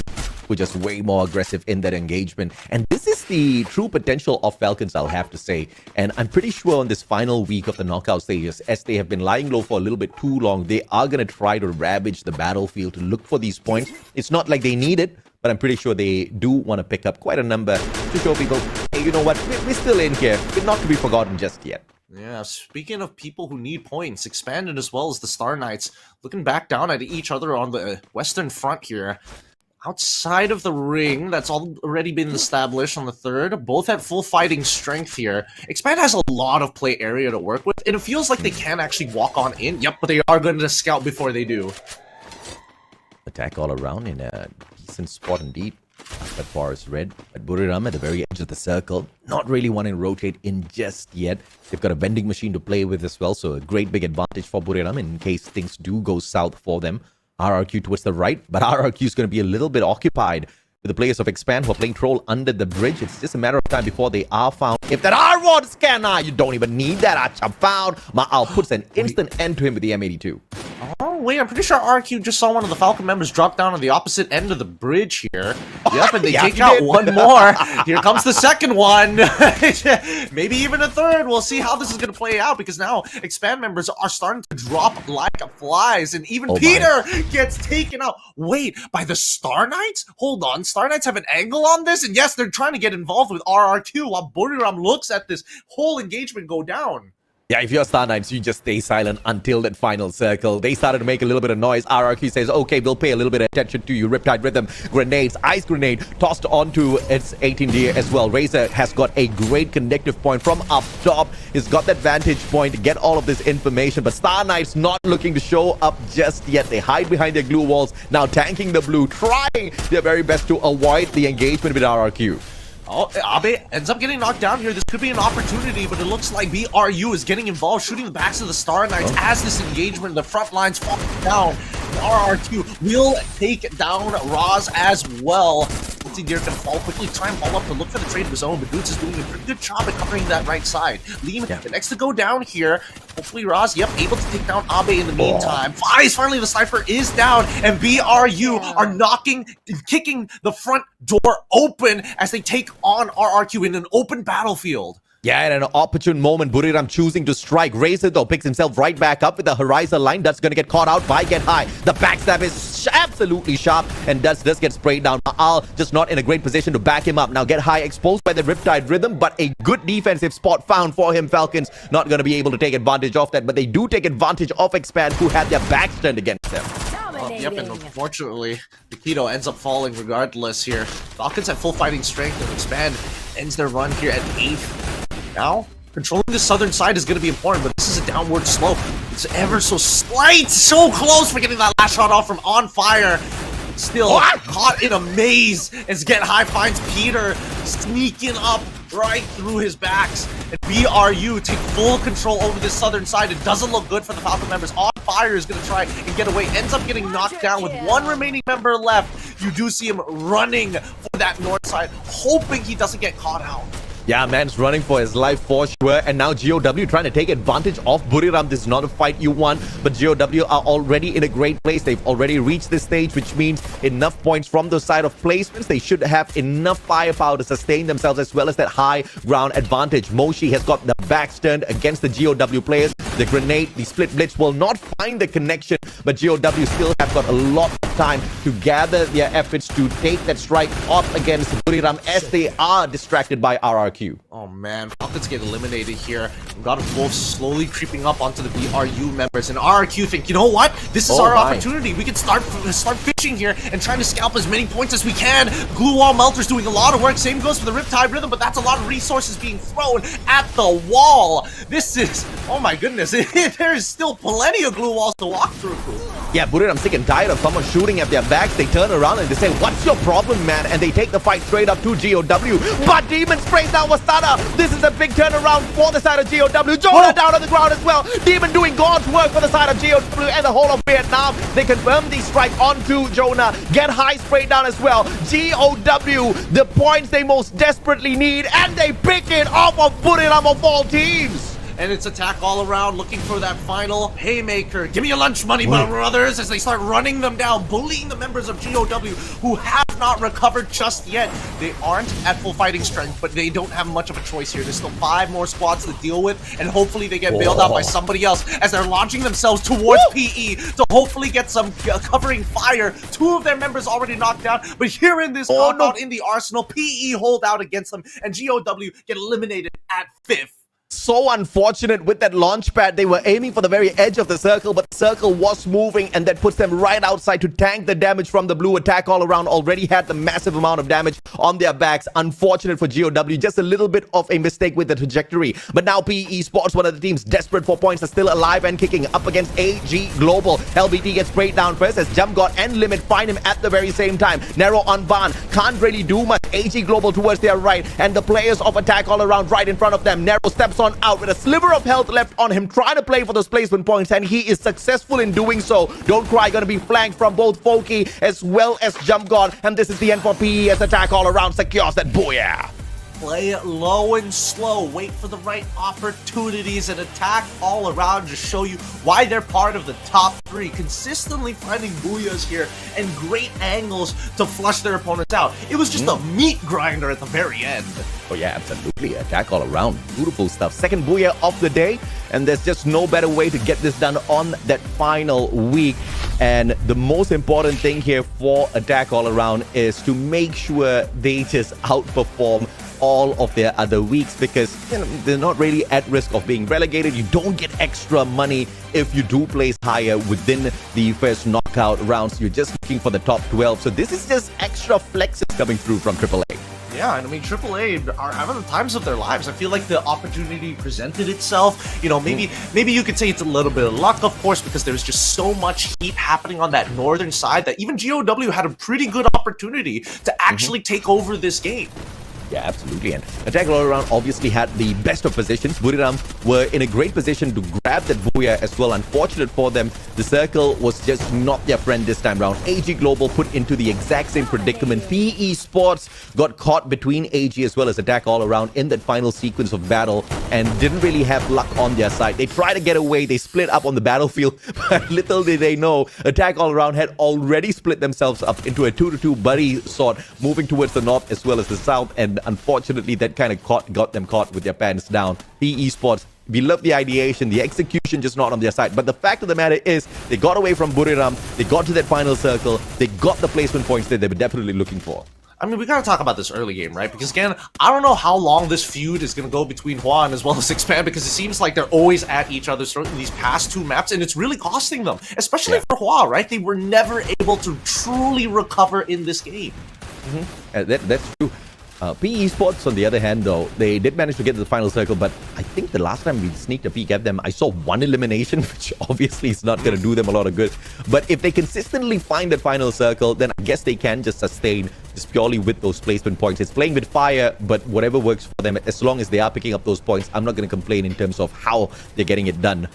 And AG Global, of course, will be looking for more, but now's just not the time.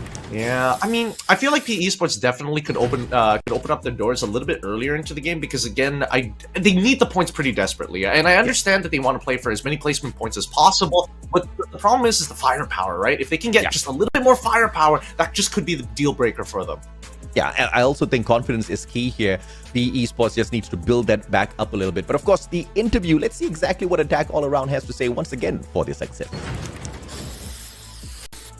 Again, Attack all around, and this is Limit, but I think he is limitless.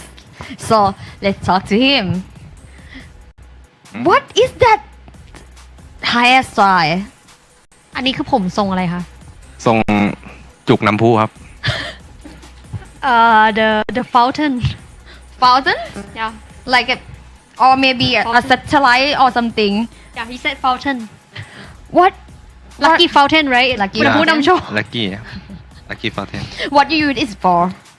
เอามาทำอะไร What the benefits of this style? ทรงนี้มันมีประโยชน์ยังไงวะ ผมมันบังหน้าครับไม่ได้ตัดผมครับรอตัดก่อนไปอินโดครับ because the hair cover his eyes, so he didn't have time to go for the haircut, so he will do it before going to Indonesia.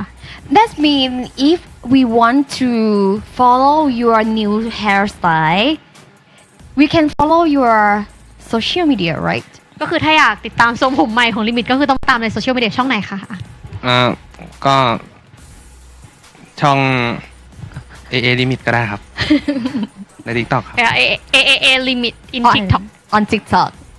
Yeah, but actually he have many social media. You can follow him, and I know that your coach said, "Let's just praise you guys since the last week."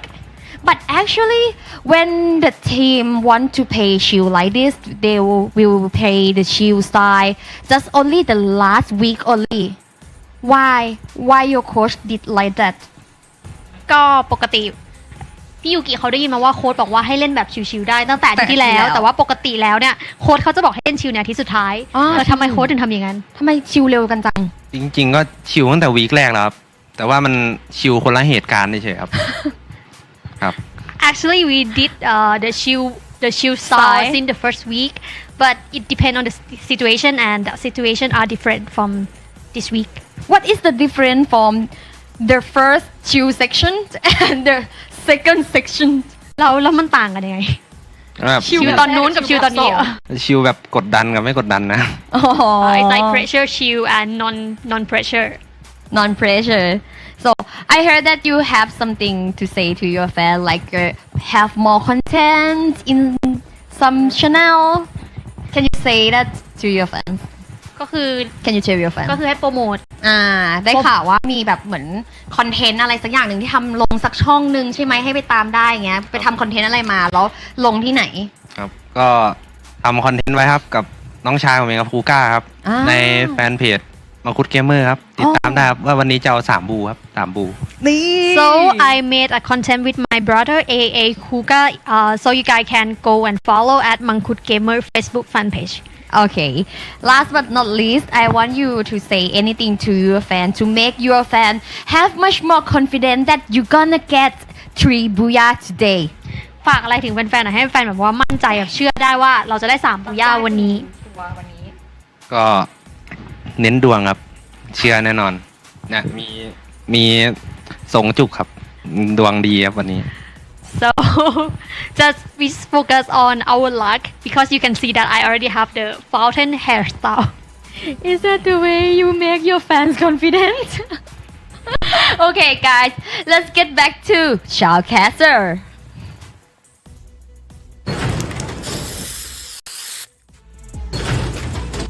Just writing that down. Hairstyle equals good gameplay. Make sure to have fountain hairstyle for increased luck. Thank you once again, Limit, for giving us the important information that everybody needs to become a professional player. Hairstyle equates skill. It seems to be working, man. I mean, he's pretty deadly with the snipes out there on the battlefield. So that's my problem. That's why I haven't been getting those booyahs. Yeah, makes sense. You gotta make sure you have a good hair day on, to make sure that you're landing every single one. No whiffs happening for this man, and for very good reason. Another thing that I have to say is, I gotta give a lot of respect to him, because Limit is not giving us the juicy bits from his coach. You can see him talking to him right now with his 6 eliminations, 3,000 worth of damage, and 8 headshots, but still listening and respecting his coach. Yeah, massive game for attack all around here. Much more sharper than the Bermuda booyah that they walked away with. The last time, I think it was 20 eliminations. That's what they ended up the match with. That gives them 32 massive points out of this game. And that shoots them up to that #1 spot in terms of overall performance from the day. And we are only halfway through. A triple R1 single beast and setup. They absolutely wrecked the competition this time around. Yeah, they're looking good. I mean, based off of the composition, I've been meaning to ask this of you, AJ. I'm curious to know, are you more of the triple Tatsuya lineups, or do you like what some of the teams like WAG are doing with the Cassies having the electrotherapy and making sure that one rusher is going to be super juiced? It really depends if or not you're going to be sharp in taking down all of your opponents, right? And if you are attack all around, you most definitely can get good advantage of that Rebel Rush, rushing straight into the fight. But of course, if you are like WAG and you want to sustain some of these battles, you want to prolong life out there on the battlefield, you need the Cassie, you need some of those extra capabilities just to take that damage and walk away from the battle to find that final circle. It's interesting because even teams like Twisted Minds, for an example, have also adopted this. But let's look at the elim leaders because attack all around. Oh my goodness, this is going to be a big game for them. 6 all across the board from first to third with Jump God and Boon God getting into the mix. Falcons honestly had a pretty good time, and I think definitely, given if they had a bit of an opportunity to actually escape in towards the ring, it could have been a different story. But let's look at our key players. It's a missed opportunity for AAA to get that 666 on Purgatory earlier, but they gave it to us on Alpine. I'll still take it. Limit once again showing up with the damage highlight, 3025. 7 knockdowns from Ma'al and 25 glue walls used by Wasana. Yeah, we definitely saw some of those glue walls. It was just chaotic for Buriram this time around. Very, very chaotic. However, I want to highlight RRQ because right now they're not finding as much success as they did before. Yes, maybe they've slowed down a little bit and they don't want to reveal too many of the strategies, but I do think that the lobby has kind of changed ever so slightly. Last time it was just very early engagements in the previous week to then calming down to now a lot of gatekeeps being done and attack all around with them gatekeeping and also staying underneath the radar. 32 total points with 20 eliminations. But the personal highlight for me on this game is 100% GOW, the team that I've been harping on time and time again. They desperately need more points. They need more points. And finally, they gave us the points that we were looking for. 17 from GOW. Yeah, that's definitely a miracle. PE Sports right behind them. They did manage to hustle quite a little bit in this matchup as well. But obviously, we need to look at what Attack All Around has managed to do for themselves. Ever more closer to Twisted Minds. Now they are 24 points behind them. One more good game, one more booyah should put them in the 3rd spot. Ah, man. With 11 and 12 being so close to each other, I mean, PE Sports, yeah, they want to create the distance, create more of a distance, but at least for GOW, breaking into the 600 is a bit of a sigh of relief. If they can get at least 40 more points somehow, how they're gonna do it, it's gonna be up to them. I think 25 points at the very minimum to feel a lot safer at the end of today. Yeah, for sure, right? You do not want to be the team in that 12th spot because you are at risk of losing it, not even to Heavy, but to Onyx Olympus, who are a little bit more proficient in terms of picking up these points. And we know the fire in these boys, when they go all out, should be able to get the job done. And of course, this is the opportunity to pick up those points without Onyx Olympus being involved in this engagement. So PE Sports needs to hustle quite a little bit more. Currently 19 points behind GOW. And if GOW keeps this pace up, both of these two Vietnamese squads are going to be climbing the leaderboard quite a little bit today, which is exactly what I'm looking forward to. I mean, you said it at the very beginning of the show, right? We wanted to see these teams create bigger point differentials, and now that we're heading into our next map, Kalahari, some people might like it, some people might not like it, but here's the thing. Early engagements in Kalahari is interesting when you do find the grapple gun super early on, especially with multiple charges. You can close a lot of distance really, really fast. Yeah, and you know, thanks to the devs, they have now thrown that grappling hook into the vending machine as well, into the pocket market. So you spend 200 coins, you get that for yourself, and you'll be flying all across Kalahari, making the elevation that used to pose a big challenge to some of these players an absolute nothing at this point of time. Your biggest, of course, challenge is to find that high ground, which is going to be highly contested. Yeah, it's, I mean, when we're talking about like the high grounds, verticalities, BRU comes into mind. They're really, really good in these close quarters. They make smart decisions all across the board. Oh, interesting. Hawaii is making a substitution here. It's going to be Striken out and Poppy in. Yes, I'm pretty sure, just to give them a little bit of opportunity to flex their fingers, make sure they are ready for the final battle when we get into Point Rush as well as the Grand Finals. Thus far, Hua Esports, they have most definitely disappointed me. They set the expectations extremely high in the first week, and I was looking forward to that explosive start to continue throughout the other weeks, but they have just been on a downward slump ever since.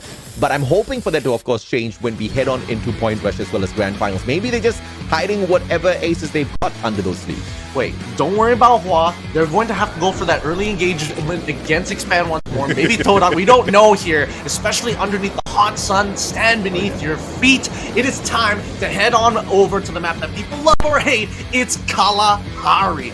Good luck to all of our players here, and hopefully, you know, we're going to see a pretty good match. I would expect PE Esports to really take their time, because if Attack All Around is finding this much success staying underneath the radar, maybe PE Esports could take a couple of notes. Yeah, most definitely, man. Hawaii Esports just is that anomaly, and I believe they have not hit their full stride just yet in the competition. The biggest weakness is finding that final circle, but where they do not fall short is finding those engagements. So perhaps bringing in an analyst to the squad could really fix this for them, but it's a great start for them. It's a fantastic comeback for the squad after missing out on a couple of seasons. Yeah, it doesn't look like Hua's going to get into an early engagement. Same goes for PE. However, whenever PE lands, you always expect to see the Star Knights not too far away. But let's look at our first early engagement here, because RRQ is taking a lot of damage from Vamos. Yeah, absolutely. Vamos smiling ear to ear with this play, and Abe expired before Razor could get to him, but Duts is there for the instant revival. Ma'al brought back, even if Duts is caught out, this recovery is going to be smooth for them. And I love what Vamos is doing here. Vamos knows clearly that Refinery belongs to RRQ. They know clearly they cannot make it to the Point Rush or Grand Finals, and they're just making a name for themselves by shutting down RRQ, showing that if they really put their minds to it, they can get the job done. I just hope they would put their minds to it more often.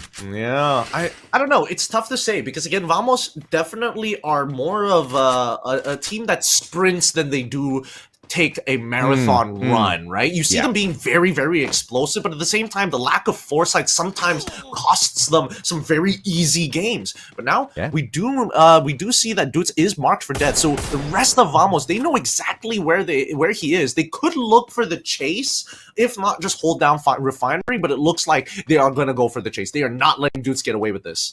Legloth from Indonesia, ex-player of RRQ, moved on over to Vamos as the captain, forced to play on the squad since the team wasn't really performing. But this seems to be a blessing, because the moment Legloth picked up that phone to play within the squad, the performance of Team Vamos just turned around 180. The only difference is, like you said, they sprint. They can't really finish the race most of the time because they're just, trying to catch their breath halfway through, and they get wiped out by a third party. Not something that I'm looking forward to happening for them once again here, as Duts is able to turn things around, but it was Hawaii Esports to claim the life of Duts, which means there's trouble for Vamos. They have to run away. They cannot afford engaging with Hua. Oh, this is such an important battle between PE Sports and as well as the Star Knights. PE Sports want to maintain their lead. Star Knights want to stop PE Sports from getting any more points. But 18 Deer has already been knocked down, and this is a huge opportunity for PE Sports to collect as many points as possible and send Star Knights back to the lobby.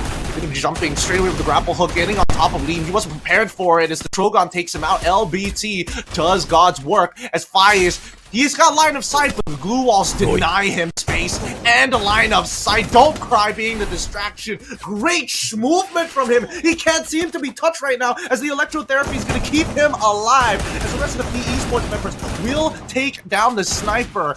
But on the opposite end, LBT will turn the corner and takes down Roz.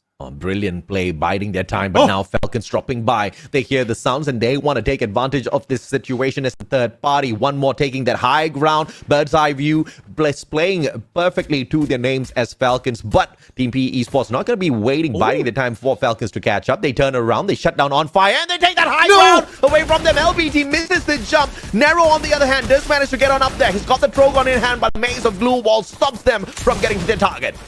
Oh, they're going to try the nade collects! The Trogon nade connects, and Nero goes down. And now one more on the low ground here. This is not looking good. PE Esports still have all their members plus the grenade! Oh, one more! He's still around! He's going to move. Trying to turn the corner as LBT is on the chase, looking for one more this time. Does find the knockdown. LBT has been doing so much work for this squad. PE Sports are awake. Now, we do see... Oh, wait.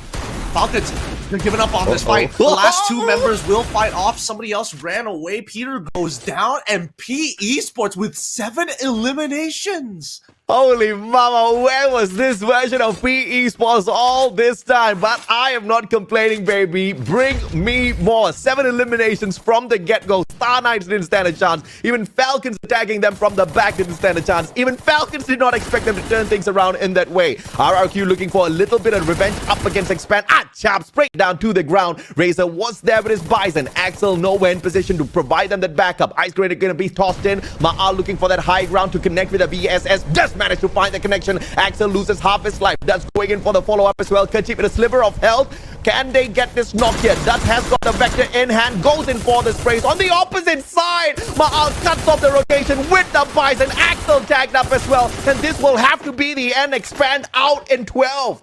Oh, they've just been washed. They've just been washed. They weren't expecting RRQ to be able to transverse that much distance to cut off their escape route. The beauty of the grapple hooks, the beauty of the utility being provided. And with that, RRQ just top up on some extra currency and top up the rest of their utils.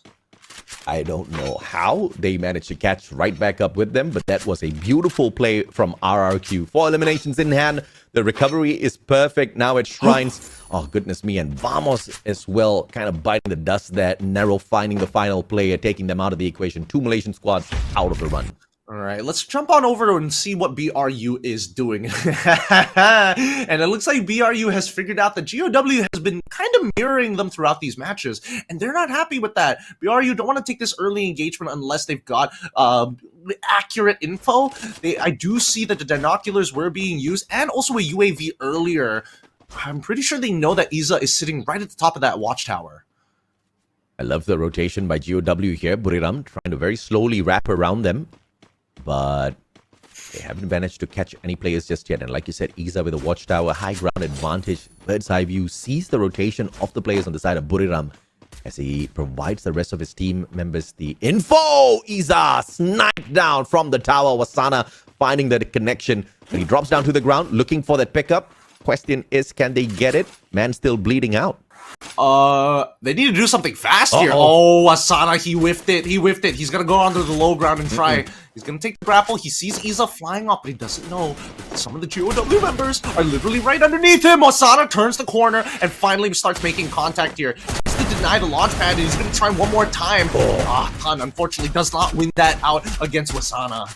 Yeah, I mean, great plays from GOW to try to get away from Buriram, but clearly they are phenomenal predators out there. 2 eliminations already found from GOW, but a couple of players did manage to get away, but not out of the thick of the action just yet. Now, Traps have got that high ground advantage up against GOW, who tried to run away from Buriram.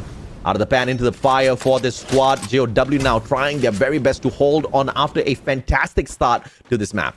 Yeah, I'm surprised that the refinery was left open for this long. We do know that there is another squad towards the northwestern side, but for now, Todak don't mind this, right? They get to look down on GOW and they can just hold them hostage here for as long as they want. What's crazy is Vamos took that beautiful opener up against RRQ at refinery, but they were the ones to fall early. Recovery from RRQ was phenomenal. And now Todak, the final Malaysian squad in here to make the nation proud. Perhaps not to qualify for Point Rush and the Grand Finals, but at the very least, for a great performance on this final week. They're going in for the hunt. Iza spotted out. Man has got no choice whatsoever. Tries to run towards the 2 players who dropped right in front of him. Did not expect Seven to be spraying him down from up top. His wing's the one that gets the final connection. Yep, and they spot Dion in the midst of it, hiding at the bottom of the cliff face here. Gonna get hailed with fire, and GOW get eliminated at 10. Unfortunate scenario for them. Unfortunate indeed. They had the eliminations this time, could not find those placement points for themselves. But at the end of the day, that has always been their greatest weak point. Finding those final circles. But GOW is not out of the run just yet. They do have a 19-point lead up against PE Spot. So even if PE does extremely well in this game, they still will not be able to overtake them yet. All right, let's see which one of these alphas are going to take it now. AG against Attack All Around. Attack All Around sitting with 3 of their members in the broken ship. The frontline Floki, he needs to find a way to retreat back because AG is taking a lot of face at an absurd pace. Sypha does not want to let him go as he's trying to open up and get info on where the members of Attack All Around is, communicates it, relays it back to the team, and now the stalemate continues. Almost should have got out of the sky, very close, lagging behind just a little bit there, but you get the idea. And now AG, they got to play this push and pull. Let's see, as Attack All Around looks to drop away from this engagement, they don't really want to commit fully towards AG Global. They know they've got a defensive advantage. The circle's still pretty much on their side. They don't really have to rush on out.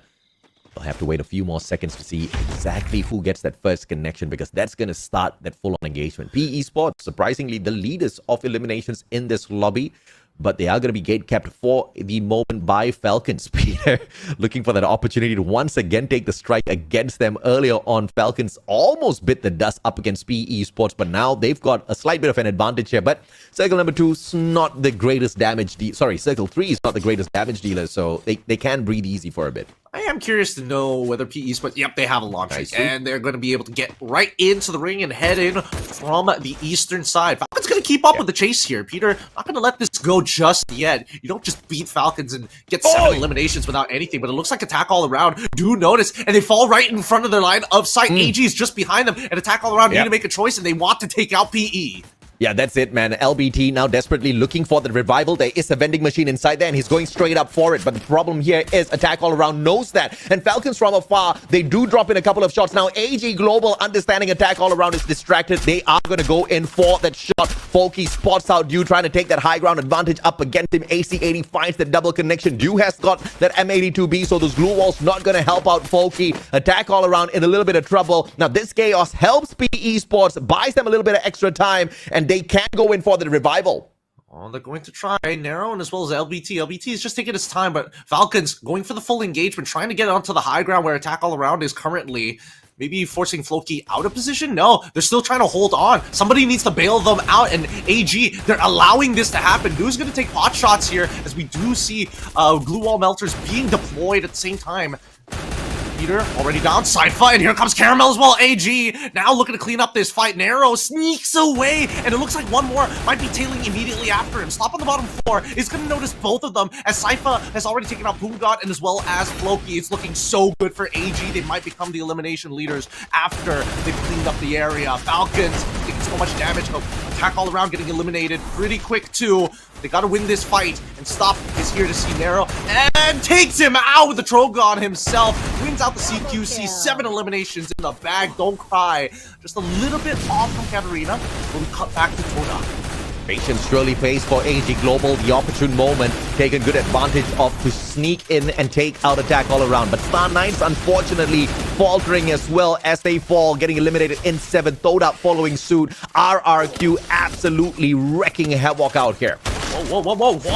Looking down at the members of RRQ. At least for AG, they've cleaned up their side of the map and now are the elimination leaders. But RRQ, with the lack of members, they smell the weakness as death. Just watches on the outside as the rest of his team breaches the compound.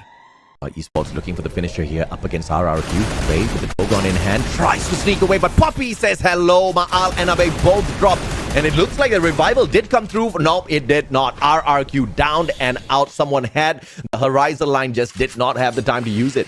So close, so close. We do see that BRU is coming in from the southern side, but AG in a phenomenal position of their own.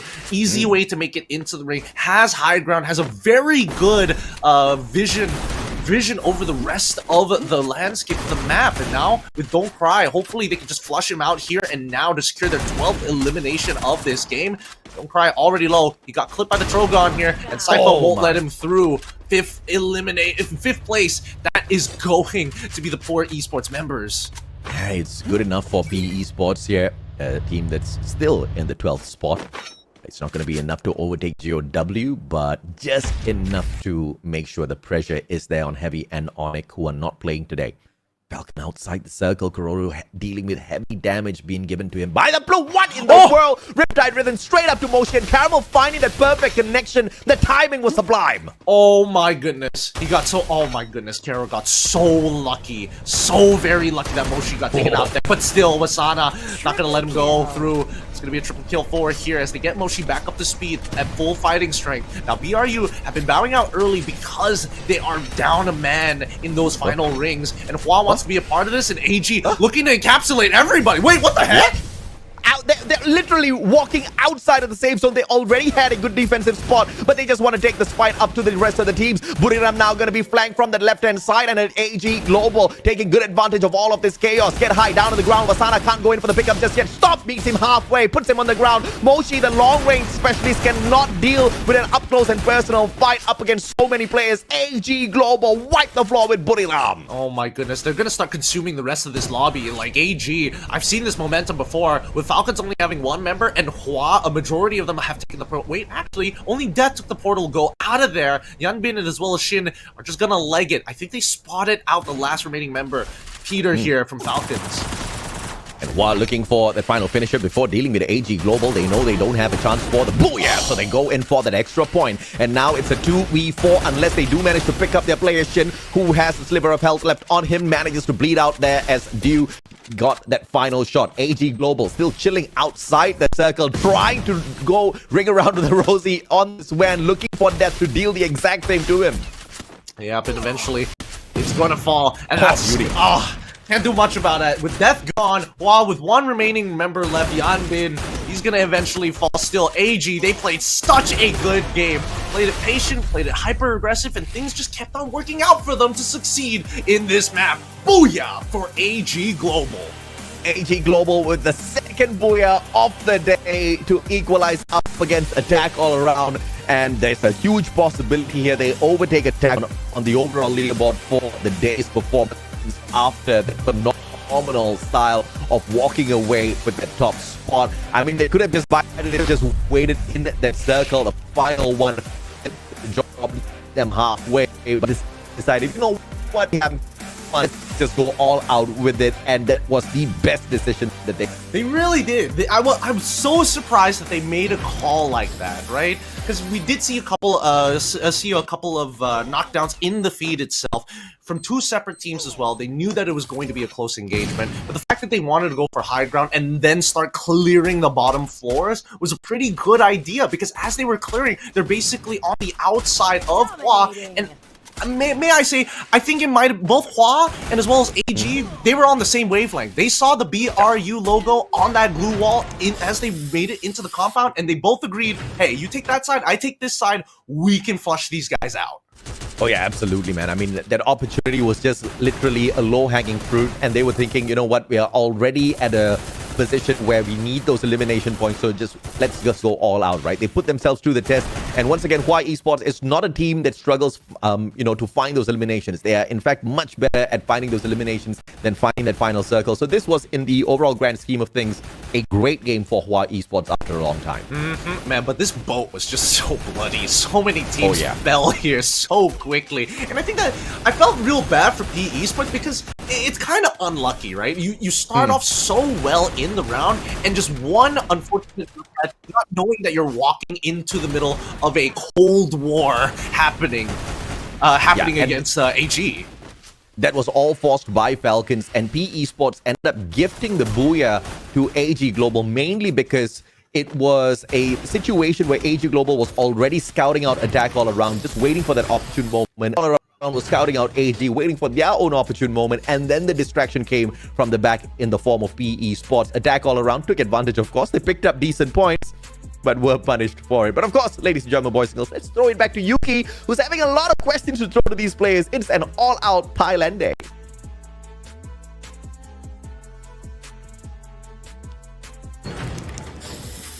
Hey guys, this is AG and the God of Thunder is here. สายฟ้าค่ะ สวัสดีครับ เย้สวัสดีค่ะสายฟ้า ครับ Are you excited ตื่นเต้นไหมคะ ตื่นเต้นครับ Yes I am because of the competition or because of the interview เพราะว่าการแข่งขันหรือว่าเพราะการสัมภาษณ์คะ เพราะการสัมภาษณ์ครับ The interview Why am I look too scary for you ทำไมคะพี่ยูน่ากลัวเหรอ เปล่าครับเขินกล้อง No it's because I am too shy to be on the interview session Okay, can I ask you about our Marshall? Because everyone talking about our Marshall is the prettiest Marshall in the league. What do you think? ถามเรื่องมาแชลที่มายืนข้างหลังเราว่าตอนนี้เรามีมาแชลสวยๆ น่ารักอะไรอย่างเงี้ยแบบ คำถามคือ รู้สึกยังไงบ้างกับการมีมาแชลน่ารักแบบคอยยืนอยู่ข้างหลังให้กำลังใจ ทำไมต้องยิ้มกุ้มกิ่ม You see his smile Maybe his mind is the answer already. Okay. So, what type of your girl you like? ชอบผู้หญิงสไตล์ไหนชอบผู้หญิงแบบไหน ได้หมดครับน่ารัก Can be anything just cute Can you describe the word cute? What is cute? It means the appearance or any habit? ขยายความคำว่าน่ารักของเราหน่อยค่ะว่าเกิดว่าน่ารักแบบหน้าตารูปร่างหรืออะไรหรือว่านิสัยอะไรบางอย่างที่แบบรู้สึกแบบนี้น่ารักดีกินเก่งหรืออะไรเงี้ยนิสัยครับ นิสัย personality Okay, let's get back into the game. Cut into the chest. Okay, I want to know that when the AG candidate, you always candidate like today. You already got double booyah, and we have 2 games left. Do you think that you gonna get more booyah? เนื่องจากว่า AG ก็พอเหมือนได้บูย่าครั้งหนึ่งแล้วมันก็ได้เรื่อยๆแล้วเราเหลืออีก2เกมคิดว่าเราจะได้บูย่าเพิ่มไหมคะคิดว่าได้แน่นอนครับ Yes I think we're gonna get more for sure How many เท่าไหร่คะกี่เกมน่าจะ1พอครับ Might be another one enough So humble So which map you want it to be in the last game อยากให้แมปสุดท้ายเป็นแมปไหนคะอยากให้เป็น Nexterra เพราะของเยอะ Nexterra because there are a lot of equipment Okay last but not least Can you say anything to your fans ฝากอะไรถึงแฟนๆหน่อยค่ะก็ฝากติดตาม AG เชียร์ AG ไปเรื่อยๆนะครับจะทำให้เต็มที่ครับ Please follow and support us AG we will do our best And this is Sci-Fi from AG guys Let's see they're gonna get another booyah or not And now back to you Shoutcaster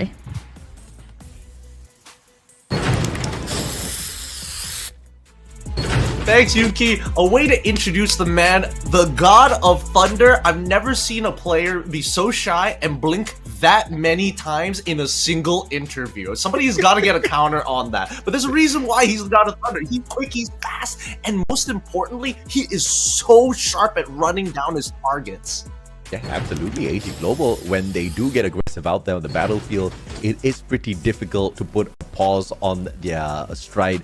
And Cypher, one of the deadliest players out there on the battlefield, 183 eliminations thus far in the competition. In this game alone, 6 eliminations, 1,941 damage, 2 headshots.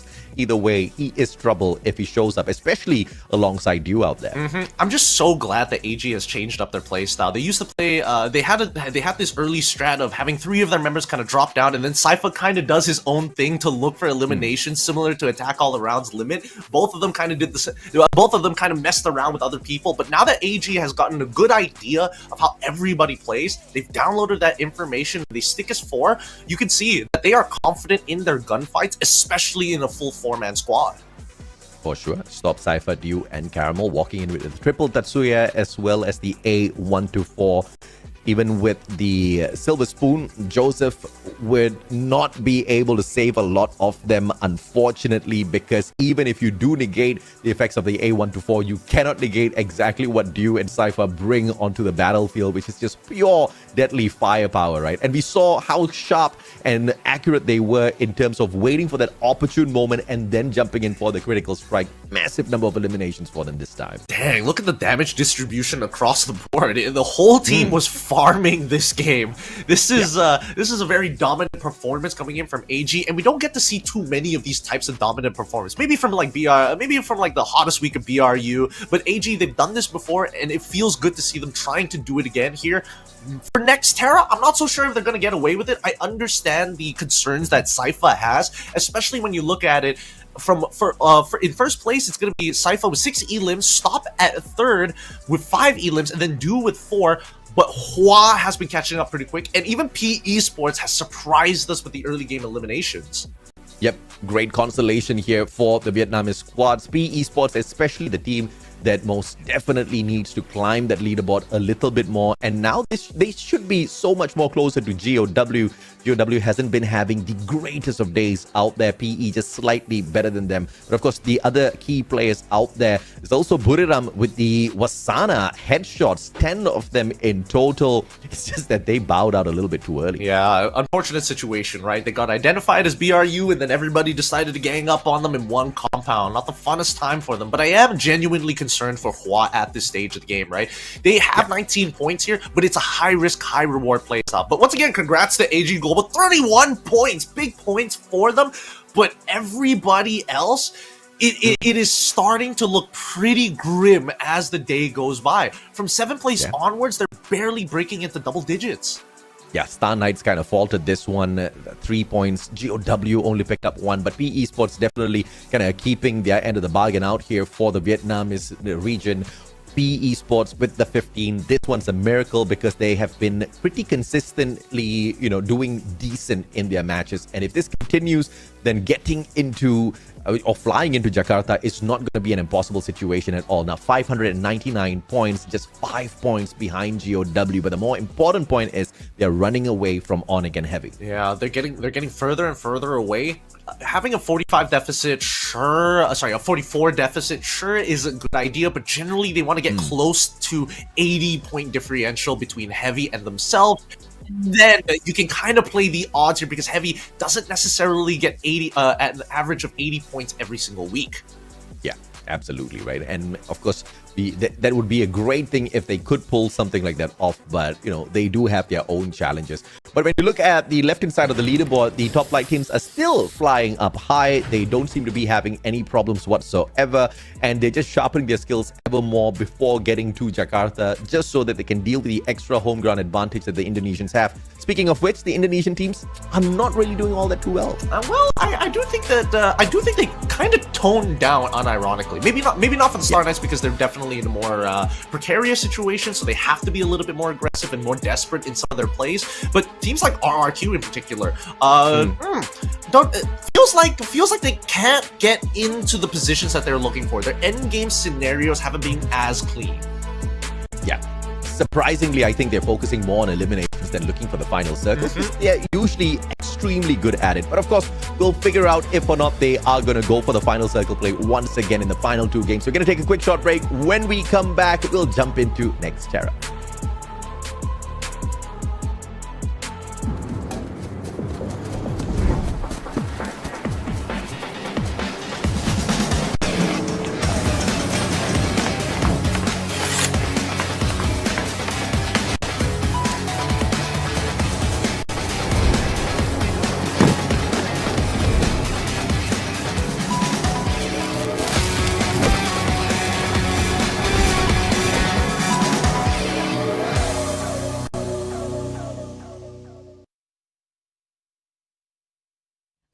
Anything if I circle it, see something that you like, you could draw around it.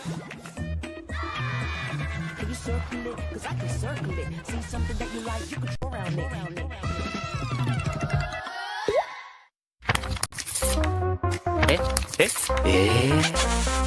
In here, but there's a very little move to play. Right now, trying to get away. Chrono will be put out, and there goes Bigatron Delta for the Booyah. Gak usah mainin gede aja kalau mau menang hiposnya.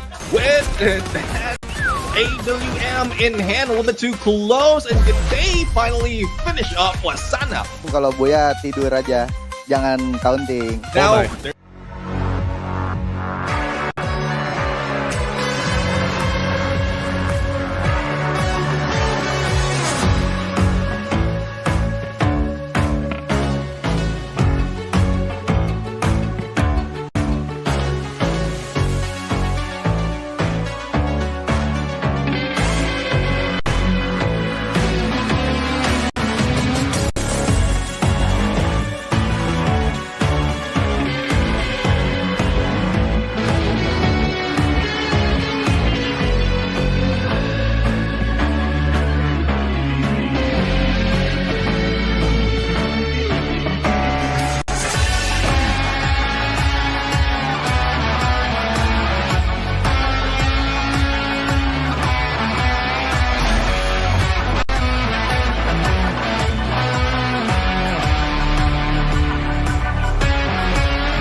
Circle it. Circle, you let me circle it. I can find anything if I circle it. Let me circle it, I'm like circle. When I'm hanging with my friends, I can circle it. I can find anything if I circle it. See something that you like, you can draw around it. Can you circle it? Cause I can circle it. See something that you like, you can draw around it.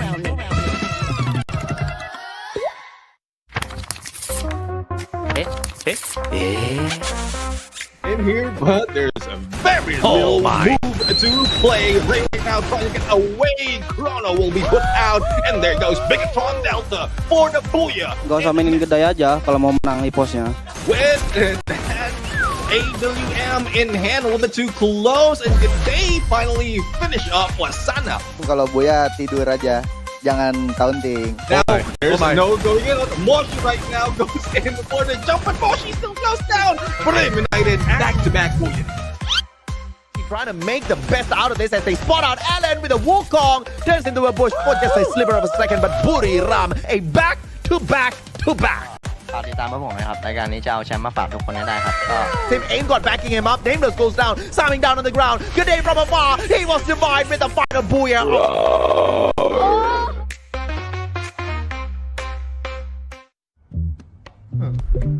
Circle it. Circle, you let me circle it. I can find anything if I circle it. Let me circle it, I'm like circle. When I'm hanging with my friends, I can circle it. I can find anything if I circle it. See something that you like, you can draw around it. Can you circle it? Cause I can circle it. See something that you like, you can draw around it.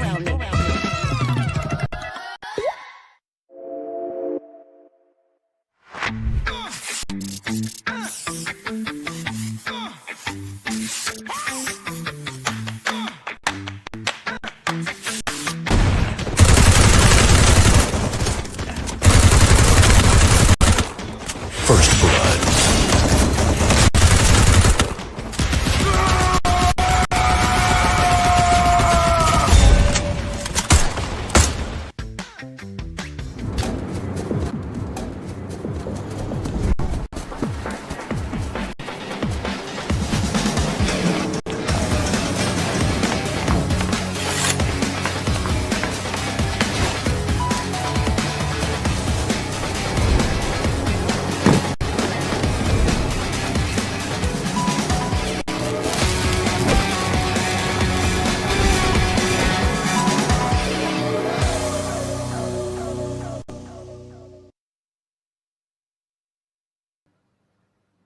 Welcome, survivors. You're watching the Free Fire World Series Southeast Asia. It's currently day 70 here at the day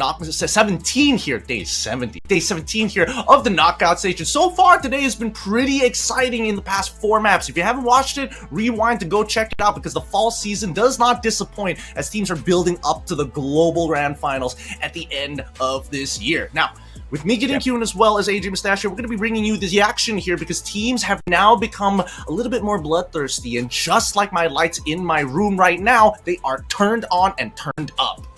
Oh yeah, absolutely right. But of course, teams like Star Knights would be hoping for a 70-day knockout stage where they can slowly climb the leaderboard, but that is not going to be a possibility. They only have limited options and they are on their very final opportunity. 2 more games for Star Knights. They need 58 points to break through to the top 12. And based on whatever that's been happening thus far, I think it's close to impossible because the past 4 games, they've only managed to collect 1 points for themselves. But of course, AG Global attack all around and Buriram having no problems whatsoever raking in those points. I have to agree with you. It's looking pretty grim for the Star Knights. They've made some very desperate moves overall, and after P Esports in our previous map of Kalahari actually surviving and getting a good amount of elimination points in the earlier stages of the game, it really kind of sets the tone for Nexterra and as well as our potential random map. Hopefully it's something that they're comfortable in playing in to find some sort of success. But let's look at our next map, right? Nexterra, obviously you got to give a shout out to WAG. They continue to do well, but also All Gamers Global and Buriram United Esports.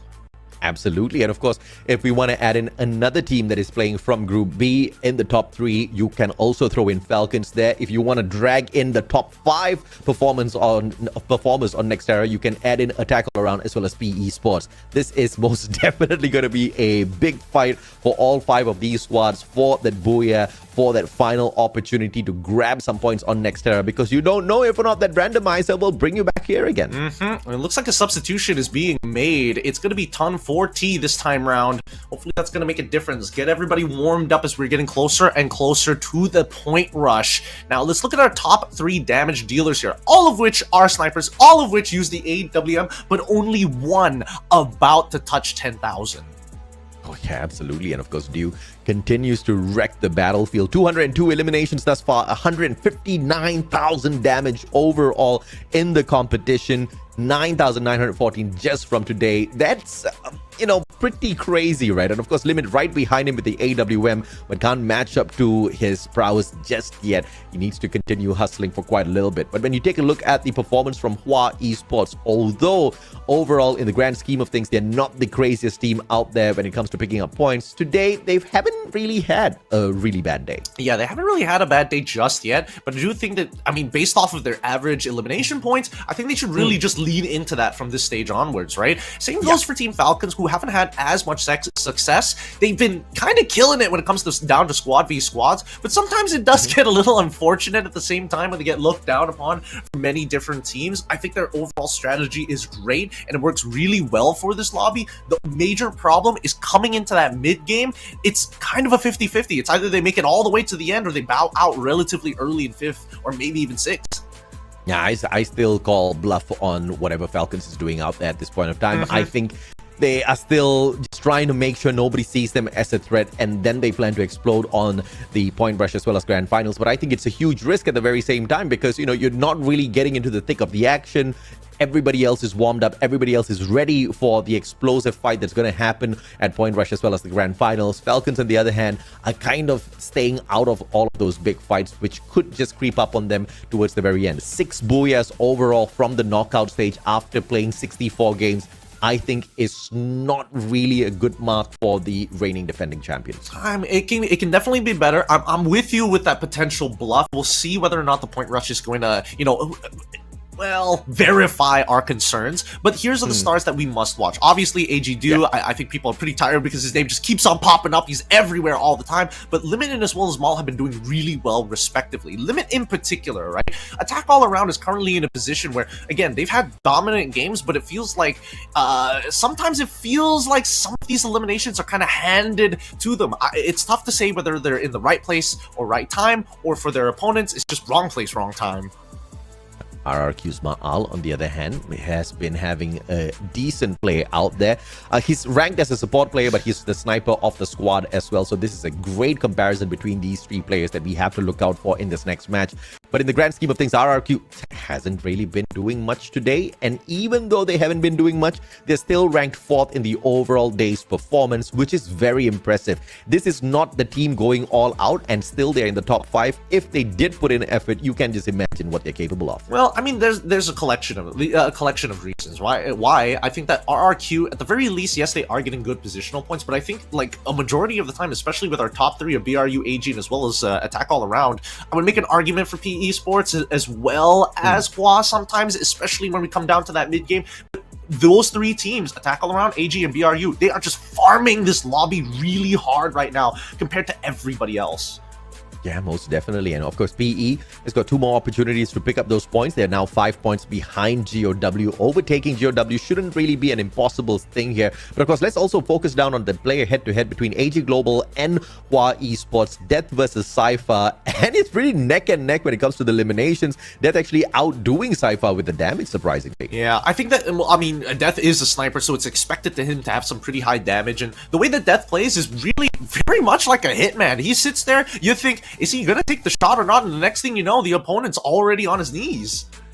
Absolutely. And of course, we take a sneak peek here at the players from the side of Malaysia as well. Big smiles, but they should be crying. We should be seeing some frowns on those faces, ready and focused to get into those matches, but we'll catch up with them in a little bit. Top 3 most used characters, Tatsuya for a good reason. The Rebel Rush helps you get out of the thick of the action or get straight into it. Skylar with the Riptide Rhythm as well as the A124, although the A124 not as effective as it used to be in the past patches. Yeah, but I feel like things are going to change, right? As we get closer and closer towards the end, I don't think these stats are really going to change because, again, early in this season, everybody's going to be using Tatsuya anyway. So, again, not too surprising in that department. But then we look at the passive skills, which I think is pretty important, right? Because we are seeing that, with Andrew, Awakened Andrew, by the way, with Joseph and Shani also coming up in the top 3. Yeah, absolutely. And of course, Joseph, just to disable whatever A124 or, any of those, effects that slow you down or make you drop your rate of fire to be negated instantaneously. And the Awakened Andrew for the extra layer of defense. But the adjustment brought forth in the recent times, I assume that would discourage players from using the Andrew, especially for teams that do break up out there on the battlefield, but they still do seem to be sticking with him. Well, I mean, we have some teams opting to go for a little bit of a variance instead of Awakened Andrew, sometimes even having a J-Beebs in their comp, but it really depends on the role, right? The importance is what is your role and what do you need to actually sell your role. If you're going to be a rusher, I still feel that Andrew is overall just going to be decent, but it's tough to say, right? I would expect the landscape of the meta to change even more, and I think right now it's an okay time to test if you are within the higher ranks of points. But if you're in the lower ranks, it's crunch time. You don't have any other opportunities to experiment. You desperately need to claw your way into top 12. Yeah, you are most definitely right about that. And of course, the team that is currently in the spotlight, of course, Star Knights, they are in the bottom 6. They had to climb up. They had an opportunity today, but they've blown it, unfortunately. 21 points over the past 4 games. Once again, an average of 5.02 points per game. Definitely not going to cut it for them. And the teams that are ahead of them, Onyx, Olympus, as well as Heavy, are not even playing today. They've got another day of play tomorrow on Sunday as we close off the final week of the knockout stage. And with them already being ahead of them, I guess this is the end of the road for Star Knights. Heavy and Onyx will have a good opportunity to fight PE Sports for that spot up here on the top 12 tomorrow. I mean, it's not even realistic, right? The only real way that they can do it is if they have like 2 banger maps of like 35 points each, and majority of the time it's hard enough to get 30 points to begin with. I think I think that as we progress, another substitution is made. Coscu is coming in for Kororo. Okay. I miss the man. I am very glad to see Coscu coming back onto the squad. And this is the explosive version of the team, right? Coscu, he can deal that damage mid as well as close range, and a specialist up close and personal, especially with a shotgun in his hand. I'm pretty sure they are going to be looking for some more solid points here in the final 2 games. The question is, do they get their favorite maps out there? Yeah. Whether or not they're going to get their favorite maps is going to be up to debate. We've definitely seen a couple of interesting ones. I'm just hoping that it doesn't still end up on Alpine. Maybe get, I feel like the Bermudas, and as much as I hate the map, the Kalaharis have been kind of interesting to be played amongst the teams because they changed their play styles during this very final map to kind of like take whatever they've learned in the previous time they played and apply it for the future. And of course, Falcons will be absolutely glad if we did get to Alpine or Kalahari. Nexterra's not really their best map, but, they have to really bet everything on this next game just so that they can have a little bit of extra practice before getting into the grand finals week. Wasana, Diamond, as well as Cypher, the highlights for the top 3 headshots so far, and Wasana's absolutely killing it out there. Yeah, for anybody who doesn't know Free Fire, shotguns are just great. They're so great. Getting headshots on them is pretty easy to achieve. You may think that the rate of fire is going to be the downside of it, but no, with that many pellets, you just need to roughly keep his head in the area. So let's look at the top 3 knockdowns here. I don't want to give you some loaded questions, but man, looking at Wasana be part of that lineup, and honestly 6 knockdowns away from Moshi, it's pretty close amongst the BRU members. And then there's Do. Yeah, absolutely right. Do doesn't have the most number of eliminations like Wasana, but there's a huge difference in terms of the roles that they play, right? A little bit more of a fairer comparison is between Dew as well as Moshi, and Moshi just hasn't truly unleashed his potential out there on the battlefield, and the main reason why he hasn't done that is because he's in Buriram. You don't need to. Everybody plays their part. Everybody's rushing in for those eliminations, and he's technically the backup player of the squad, so he's staying out of a lot of these engagements, which is what makes me kind of like not say Dew is the most supreme sniper out there on the battlefield. I think on a good day, Moshi versus Dew, it could be a tie, but I would still bet on Moshi. Dude, they need to get a content piece where they 1v1 each other with AWMs. We need that to happen someday. But I think that when we expect Moshi to start performing is probably after he wins a Mobies or something, right? Nominated as one of the esports players of the year. But let's look at the player stats for Todak's Wings, because I think he's one of the outstanding members from Todak's side to be able to not only support the team, but unfortunately the stats don't necessarily back that claim up. Only because they're not showing the total number of revives. That guy would actually be somewhere up in the top. I mean, Todak has been continuously tortured out there on the battlefield, and Wings is one of the core reasons why they have sustained their battle in a lot of these games towards the mid part of those maps, right? Without him, I think the team would have faltered, and Wings also chipped in by giving them quite a number of eliminations. I mean, great plays from him overall. It's just not the season for Todak or the rest of the Malaysian squad. Yeah, it's just not their season here today, but for everybody else, it's going to be all-out war as they get close together, far apart, looking into the past when they only need to look for the future. Welcome to that city. It's Nexterra as we hop on in to the plane and check out the flight path. Absolutely right, baby. And whether or not PE Esports will be able to make some good work out of this map, you'll have to wait and see. Top 5 teams on Nexterra between groups A and B. You're looking at AG Global, Buriram, Falcon, AAA, as well as PE Esports. The craziest thing about this is the first 4 teams all from Thailand. Today has been an all-out Thailand day, and it seems like it might just continue. They're keeping that streak alive here. Let's see what the flight path is going to go. It's slightly skewed, but it's not that much. It's pretty much all standard at this point. Intellect Center is probably going to get walked upon by somebody eventually, and looks like it just might be the Star Knights and as well as Todak who are going to contest that spot. Are there any other early contesters? It doesn't seem to be, but Falcons will take Twin Bridge. And here's the worrisome thing. Anybody in Intellect Center, yeah, sure, maybe they can win that fight out, but walking out of that area is where they have the most amount of problems. AG Global and Hua Esports, they kind of rub shoulders a little bit, and they take a 1-for-1 against each other. Great plays thus far, but AG Global does not get to confirm the elimination. The pickup was perfect for the side of Hua, and they've got a 1-up on them. Stop has been revived, but it's going to take him a while to find that drop right back in here and pick up his weapons. It looks like Hua Esports is not ready for an all-out battle just yet. They hold back. Oh, speaking of an all-out battle here, Todak will face off against Expand, while the Star Knights are going to be looking over them here by the Intellect Center. Good luck to Raja as Hito is going to try and push. He pushes out of position here. Warchop tries his best as well. Oh man, Kevin's so low, but hides behind the blue wall just in time. The Riptide Rhythm comes, but it doesn't look like it's in a good spot to get rid of a majority of these blue walls. With only one member down, he's going to be here to secure the rest of the eliminations. Expand going all out to crush the hopes of Todak here. I mean, first of all, the hopes were already crushed, but just going out on a limb to prove that they are the better squad, although they are at the very bottom of the leaderboard. Let's see if or not Expand can prove that they are ready for some of these fights, and they are growing with all of the experience that they're picking up all throughout the knockout stage. The next contender for this compound will be Star Knights, a team that has been struggling quite a little bit. So it's a good opportunity for Expand to continue their run of points picking. Yeah, let's see how long this is going to take, because they're still looking for the last member of Todak here. And the Star Knights, they know they don't really have to show themselves just yet. The Dinocular is going to reconfirm their suspicions. They haven't left the area just yet, so they just have to be patient.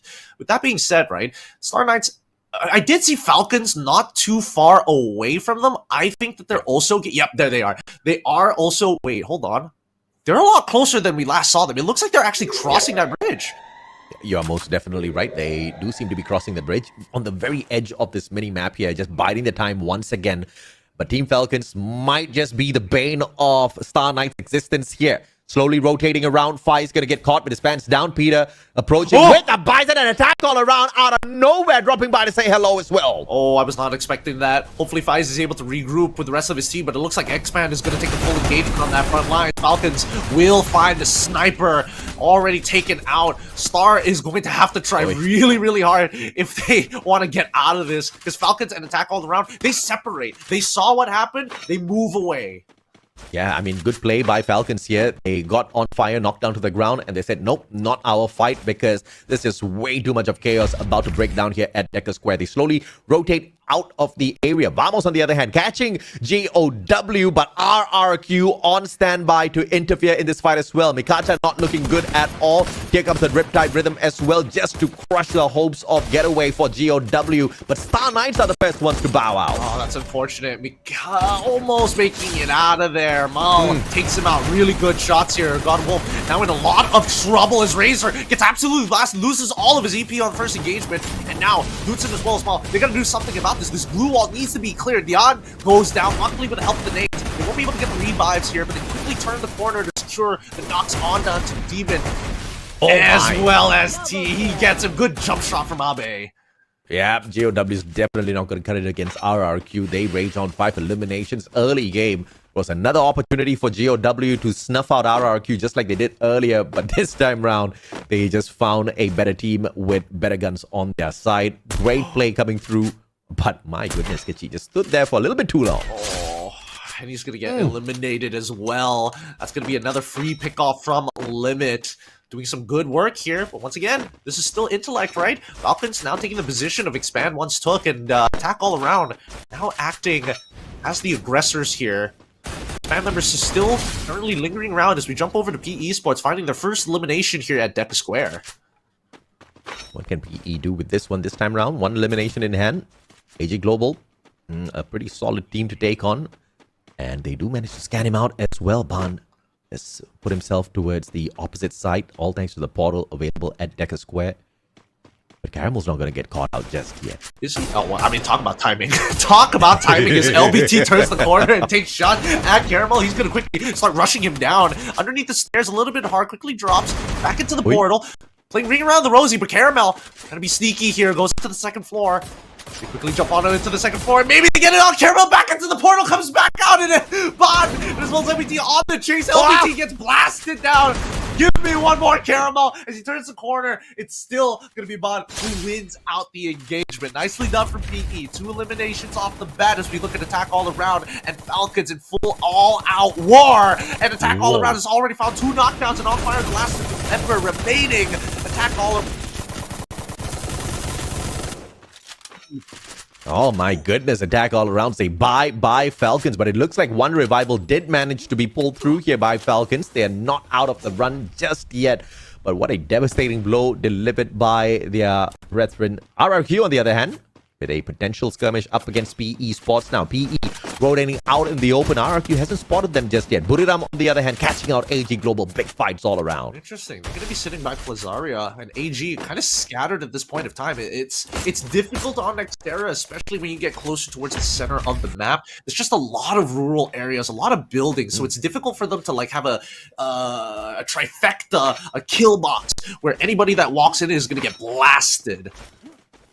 Now, AG versus RRQ. My goodness, this one just doesn't stop. Cypher already low. And as I speak of him, he gets sniped from the back. Dew managing to get away from the beast Buriram, but stuck now up against 4 players from the side of RRQ. And he's going to get sprayed down. AG Global out of the run here, Nexterra. Yep, but now it's going to be RRQ versus BRU. But I don't know if RRQ noted or heard the shots from the outside. It looks like Mikito is marked for death here. At the same time, RRQ... Oh, they just turned it over. Did he spot him? Did he see Wasana? Yes, he did. And dudes, he's getting blasted. Quickly drops the blue wall to regroup with the rest of his team at the entrance. Oh, no, the staircase. He can't jump over it. Wasana takes him out. Oh, what a fantastic counter. It was Buriram that got spotted out earlier first, and RRQ did not take advantage of that. Instead, they played defensive, and Wasana said, thank you very much. Oh, Razor getting clipped from the back, and Jonah going in for the shutdown. Has got the grenade launcher, and it does not find that perfect connection. Razor now pulls up a solid glue wall. Glue wall melter is going to be tossed in as well. RRQ has got nowhere else to run. They're gonna try and keep naming them out. Wasana's already on his knees here, saved by Get High just in time. Get High doesn't mind losing a little bit of EP for this, but he's gotta guard that door. He's gonna try his absolute best. Drops on the Chrono as well, just to try and help him, but Drona ends up getting knocked down, gets picked up. 2 for 2. The 2 and 2 from a VRU side is looking pretty good here. The Truck Buster has connected. Just Yamamoshi finds it, and they eliminate the members of RRQ. The push and pull, perfect from BRU. I don't even know where Vamos was, but Vamos took good advantage of the situation, clipping away at the players of RRQ. Buriram had an easy fight up against them. RRQ, they were running away. They didn't really have the kind of utilities to fight off any of those teams, especially Buriram. And Buriram now walking away. 7 eliminations in total. And you've also got AG Global out of the way, RRQ out of the way. Things have gotten so much more easier for Buriram to secure Booyah here on Nexterra. For sure. But I am still curious about the Vamos positioning, though, because BRU technically was on the outside of that building, so they should have been prime target. So I'm guessing they just didn't have LOS or line of sight for those who don't know. But GOW and as well as PE Esports coming from the same direction on the southern side of this ring. PE Esports, as always, going to be launching themselves in, but they need to find a revive point to get LBT back in action. Uh-oh, Buriram, seeing the players of PE Sports fly straight up towards them. Not again. Are gonna take a better position to snipe them away. I like this setup by Buriram. This is not Kalahari, no grappling hook. They can't find the roof. A little bit off with that jump, but they do have a decent defensive spot now to work around with. It's fine. It's Wasana. He probably would have whiffed it anyways. But now we see the Falcons coming in towards that top side. Looks like it's going to be only 2 so far. We don't see all of the members just yet. It looks like even Expand has come back up to full fighting force. This will be an interesting endgame ring here. I'm not sure whether it's going to pull towards the left-hand side, but let's quickly look over GOW as well as WA. Where's the right-hand side panel when I need it, man? I want to know how many players Falcons have revived already. YE Sports saying hasta la vista, not staying by to get caught between 2 players on the side of PE as well as GOW, but they fly straight in towards Ban and squad. Unfortunate for Ban, he's going to get caught out here. Glue wall goes down. Ban says bye-bye. The rest of the PE players, they scatter. They're getting blasted. PE really struggle at this stage of the game. 3rd and 4th ring has never been their strong suit. And usually if they're able to make a hard prediction, then it goes well. Oh wait, Dona ends up going down. And it looks like Vamos have already taken out 3 of the members and ambushed BRU in this compound. They were not ready for this. Not at all. Even I wasn't ready for that. That shocked me truly. Vamos shutting down Buriram. A surprise attack by Vamos. I mean, they may not qualify for Point Rush or Grand Finals, but this is a huge win for the brand. Well, at least now we know that Falcon is back at full fighting strength. I did see the 2 revives come up through. They're going to scout the area here. They know where attack all around is currently. One last remaining BRU still in.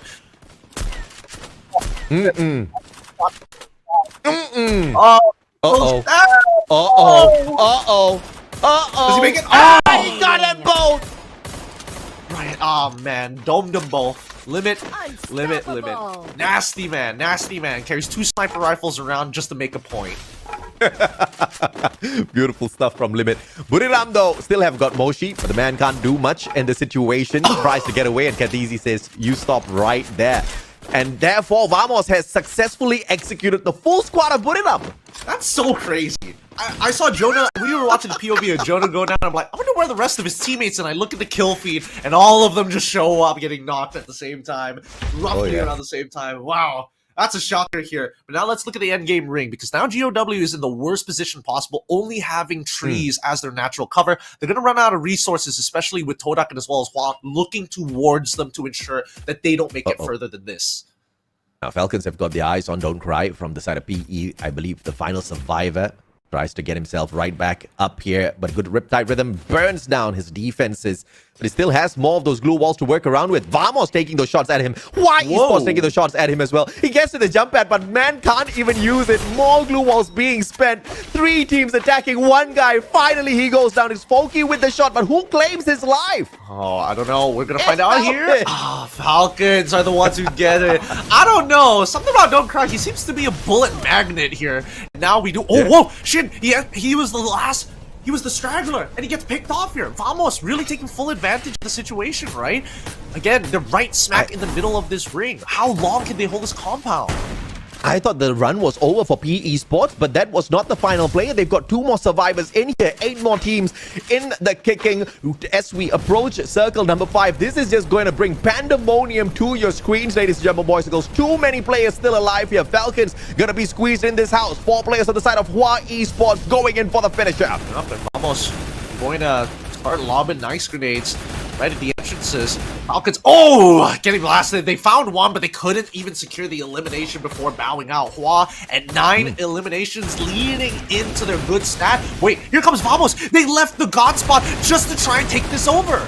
Katizi making one wrong move and Yanbin sprays him down with the Drogon. But can the revenge be taken? Mikata does find Poppy shit down on the ground as well. Todak chipping in with the shots, and it looks like this might just be the end. Attack all around off screen, finding the players on the side of Todak. Hua Esports out of options, has to play that game of recovery. June can't get to the final piece of the puzzle just yet. Solid glue walls being played. Yanbin up top, they spot him out. 3 players going in for the chase, but a solid glue wall, a double on top of everything else, blocking away their rotation. The man ring around Rosie's looking well, but finally death must die. It's gonna be GOW who gets eliminated first here. Still, this is interesting because now Vamos, they're still at full fighting strength. I thought maybe somebody was gonna intervene here, but I mean Todak, they just let them do their thing. Absolutely. I don't know. This man is teabagging his opponents, but Vamos is having a good time out there. Full team revival at this point of time, but the recovery has been super solid. This is just one of those rare moments for Malaysia. Toda and Vamos still alive. Vamos eliminating Buriram in a fair fight. It's crazy. Expand still alive. What is going on? I'm not entirely sure. Even Hua. But in the meantime, everybody else is like, hey, other than attack all around, these Malaysians can deal with themselves. Hua, Yangbin finally getting picked off here. Sledgelock now has to take the full engagement as Vamos trying to push back. Todak ends up losing out to Vamos. They are, with big momentum, taking back the space that they gave up. And Expand is looking for their very first booyah off the knockout stage. They're going to leave Vamos to do the dirty up against attack all around first. The center point of this next zone, though, is not on the side of Expand. PE Sports still alive and kicking. I love the hustle. I love how they've been able to consistently gather those points today after faltering for so many weeks. Yep, and they're also our elimination leaders, right? That's why they're on fire currently. This is going to be a tough choice because the blue is rapidly closing. Attack all around. Probably it's best for them to play underneath the building that Vamos is right now and wait for them to jump on out. The only problem is whether or not they can actually control the entry points. Looks like they're getting blasted by Expand. And here comes Vamos. Yeah, Vamos going in for the shutdown. Expand just watching PE Sports finally making their way into this final circle as well. Expand takes advantage. He knocks down Limit, but Limit's still alive. Can be picked right back up. Make it with the God nade out of nowhere. Jump God taken out of the equation. Jump dropping Limit as well. Poongod and Pokey is just chaos all around. And the blue zone is going to hurt them. But Vamos is the first one to get eliminated as Expand shuts them down from the back. Yup, this is a 2v4 scenario. Attack all around are going to get eliminated fast. Expand! Take their first booyah here! Oh, that's gotta feel so good. I mean, you know, this is a consolation prize that I absolutely love. We were talking about this. This is a baby squad of Expand. And Axel, the oldest one out there, literally in age as well as experience, has led his team to victory. Fantastic play. And in the background, you also have Too Fast coaching this team up to the top. Expand has done it once in the past where they took absolute nothing and made it into absolute gold out here in Malaysia. And they're doing it all over again from the very bottom. Oh, that's going to be huge for them, especially for such a young squad. A win like this could do wonders to open up potential avenues for them for the future.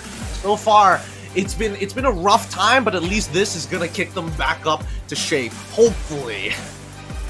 I mean, most definitely. I think in the next time we head on into FFWS Malaysia, we are going to be seeing Expand play there because they're not going to qualify for the grand finals, which means they'll have to earn their spot for the following FFWS. That's going to be a good opportunity for them to really find dominance on the Malaysian front first, build up that confidence before heading into the Southeast Asian platform, because, you know, very few teams do it the other way around. They're getting their debut at the Southeast Asian platform first, you know, getting their confidence cut down a little bit before going back to the Malaysian scene. But I guess this sort of a practice will help them dominate their local league. You know, speaking of the Malaysians, right? They all kind of came together here Oh, yeah. at the top, right at the smack at the top of the map, and then they dealt damage to each other, and then they disappeared away. And then throughout the game, you just see them kind of lingering around, taking a couple of engagements while some of the big teams were making these big pushes, aggressive plays all across Falcons and even for BRU. And then this happens. The one moment that turns it all around for Vamos, and then you notice, wait, a majority of the Malaysian teams are still in.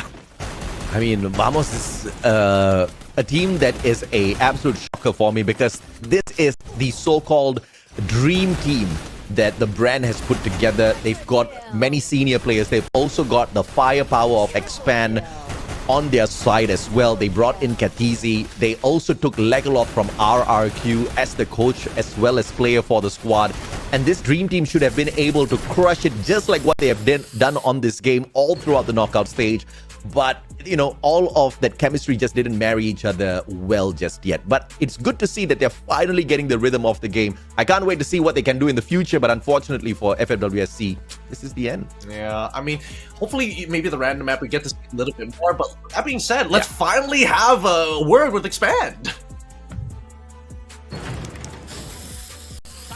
Bagi pasukan Expand kita, dan sini kita ada special guest, tidak lain tidak bukan, kita ada Excel. How are you, Excel? I'm fine, Alhamdulillah. Alhamdulillah. Tanya.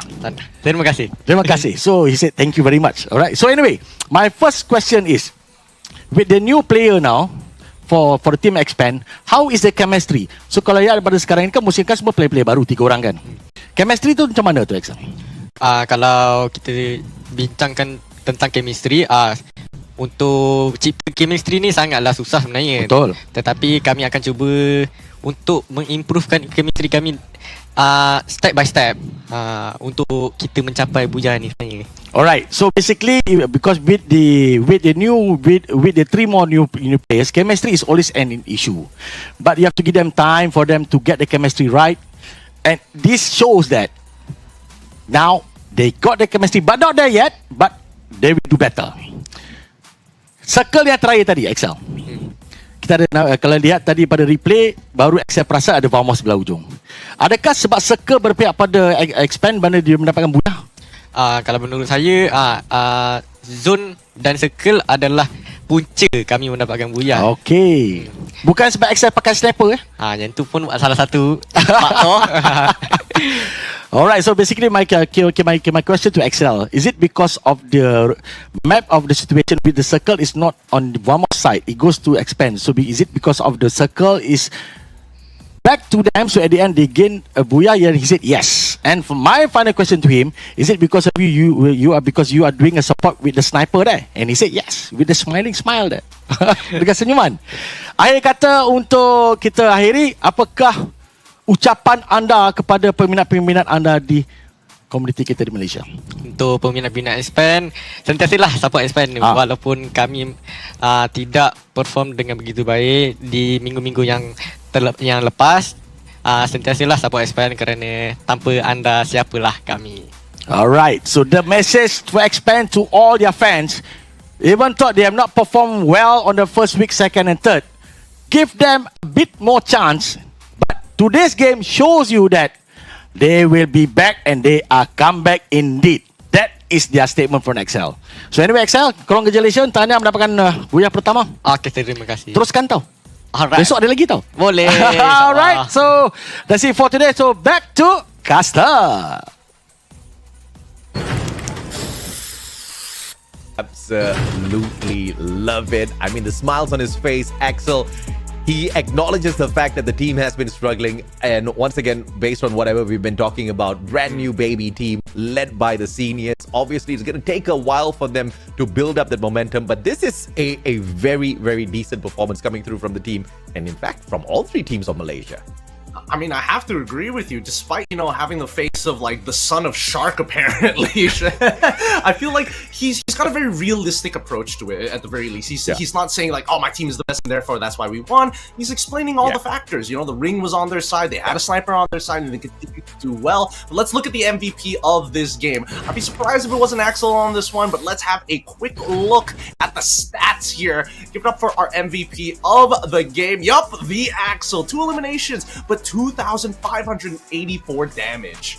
Yeah, it has definitely been kind of killing them, right, in terms of being able to pull away those eliminations. They can find those shots on target, but the follow-through is just not there to get those eliminations. That has been the bane of Expand from the very start, but it's just a thing that can be fixed with time. They've got good leadership. They've got good backup from their organization. They've got absolute good, advice to take from the rest of the teams around the world, because Expand is a team that very surprisingly has got connections all around the world. I believe they've got a branch in Thailand. They've also got they've got branches all around the world. That's all I can say, right? I don't know where else, but too many for a brand that just started a couple of years ago. Yeah, it's surprising that they have such a broad network to be able to bring these players together. And I like it, right? Yeah. I'm hoping that they're going to be able to, continue to improve. This is the worst that we're going to see them, so it's always going to be an uphill battle, but it's always going to be better than where they started. 10 eliminations. Booyah gives them the 12th decent run for Expand. One of their better games, in fact, one of their best games thus far in the knockout stages after 64 matches played. Kathizi, though, will be able to sneak away the elimination leader spot from the side of Expand. This is a little bittersweet because he used to play for Expand in the past. If he was still on the team, perhaps things could have been a tad bit different. I mean, who knows, right? He's been with the team for a good amount of time. I think, having bigger ambitions and, maybe being able to grow in areas that you wouldn't expect in a new team was something that he was looking for, right? But we also got to give big shout outs to Limit as well as Floki, absolutely killing it in this match, but also to Yan Bin, because again, Hua really leaned into finding a good amount of eliminations across the map. I am curious to see what that final standing is going to look like.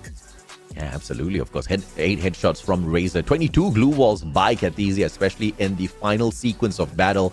Attack All Around did not manage to walk away with the Booyah, but what they did manage to walk away with for sure is that number 1 spot, because they had massive number of eliminations on their side. About 15, 16 by the time they got brought down by Team Expand, and obviously that's going to just launch them up to that number 1 spot for Nexterra. In the overall grand scheme of things, Attack All Around obviously was looking for the number 1 spot from AG Global. We'll still have to wait and see if or not in the overall performance of the day they've managed to do that. 25 points for Attack All Around to sneak away the number 1 spot, but Expand with the 22. This is a miracle indeed. Yeah, very, very big points. 22.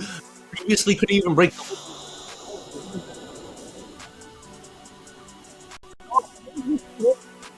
actually not bad. I thought they'd get a little bit closer to 20, but even for BRU, 8 eliminations, still 10, tied up with Todak and PE, which I wouldn't have expected to be the case. Yeah, PE Sports still putting in the points, still doing better than GOW, so this is a good blessing for them. But unfortunately for PE, GOW did manage to pick up points, so they still don't manage to overtake them just yet. A 5-point lead has now been cut down to 4 points, so PE has got one more opportunity to do slightly better than GOW. Okay, little bit more than slightly better than GOW in order to take that 11th spot. I mean, it's just 4 points. 4 points is so much more manageable compared to than 5 points. Yeah, I mean, well, sure. I guess that's one way of putting it, but it's so close. It's so very close. And I think the worst part about it is the fact that they are still setting the goalpost, but they could easily still get overtaken by Heavy and as well as Onyx. So that's going to be a big concern coming up to this map. Yeah, absolutely, man. And of course, it is going to be absolutely painful to see PE Sports not make it through. But, if luck is on their side, they should be able to work out some sort of a magic. Because we talked about this, right? For Onyx Olympus, it could either be losing 15 points, have crushed their hopes, and they come in tomorrow with very poor performance, or it is exactly what they needed to make them go berserk out there on the battlefield, because now they need to recover those 15 points that they've lost by walking out of the final circle. And on top of that, they need to qualify for the grand finals play as well as point rush. But of course, the randomizer will determine who gets the better luck on this next game that we play. All right, let's find out where is it going to be. Make it not atypical, make it interesting as it leans in towards, please. Huh? Oh man. Just skipped it. We're going to Nexterra one more time. I mean, I don't know what's up with the randomizer. Yesterday, we got dragged into Nexterra. Today, we're getting dragged into Nexterra. And now, officially, Purgatory is the least selected map on the random map count here, which is a tad bit crazy. But good job to Expand. Good job to Malaysia for finally breaking the Thailand streak. Although they cannot beat Thailand in the overall grand scheme of things in terms of the leaderboard, they at least have managed to break the 6 Booyah Thailand spree that we most definitely were about to see. Yeah, but it felt like it was inevitable. So hopefully coming back in towards Nexterra, things are going to start shaking up for some of the rest of the teams. I feel like this is one of those... what do they call it? The flight path. Similar situation. They're waiting for a story to develop and lean into it straight away. So if Expand out of nowhere takes Nexterra, you know what? Let's do it again. Yeah, once again, the best on Nexterra. We're going to leave WAG out of the question. They're not playing today. So AG Global, Buriram, Attack all around. These are the top 3 teams. The team that walked away with the Booyah on the previous game was the weakest team on Nexterra. That's Expand. The first Booyah, they usually score an average of around 6.3 points every game. So, obviously they kind of launched themselves up to the top. But Attack All Around will try to make a change because Attack All Around has never scored a Booyah on Nexterra before, and they came so close just to be denied by Expand. I'm pretty sure they want a little bit of revenge. Oh, for sure. For sure. Again, every single time we see these teams, go into these types of grudge matches, there's always some type of response. Maybe in small ways, sometimes very big ways. And the perfect map to do it here is the city of the future. Don't look back into the past. Don't look behind at all. Keep your eyes fixated on the present, in the now, on Nexterra.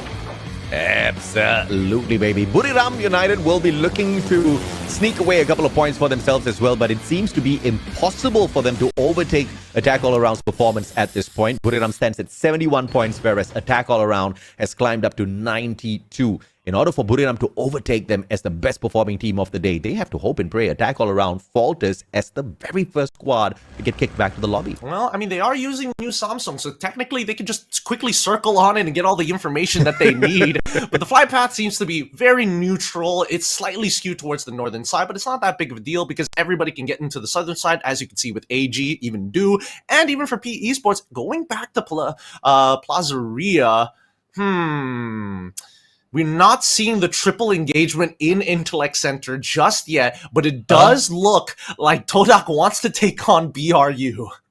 Yeah, okay, all right. This one's an interesting one. So Buriram's going to be able to farm points early game unless some sort of a miracle missile hits Buriram in the head and Todak walks away with the 4 points. Basana, early engagement, but it's got a Vector in the hand and manages to catch Wings from the back. Wings almost dropped his partner though. And this is going to be an instant shutdown. Moshi from outside. Get High does manage to get dropped outside. And the recovery play coming through from Buriram is going to be a little tough as 2 of their players bleed out. Ooh, Trap's taking so much damage there. He's holding onto a rifle. Ideally, he probably wanted something with high rate of fire. Now, here we go. Raja, and nearly taking it into the face here. Unfortunately for him, he's going to get knocked down. Jonah and Moshi working really well as they clean up the rest of this squad. Raja going to try his best. Jiggle peeking. Moshi ends up going down. I thought he had the lined up shot, but Raja pre-fires him down to the ground to eliminate him. Raja with the quadra. And this is exactly what I'm talking about, right? The moment Raja steps back into the squad, baby, things are so different for Team Todak. But now the question is, does Expand want to play as well? Make it drops by to say hello, but this is just begging for trouble. There's no way you get to overwhelm a team.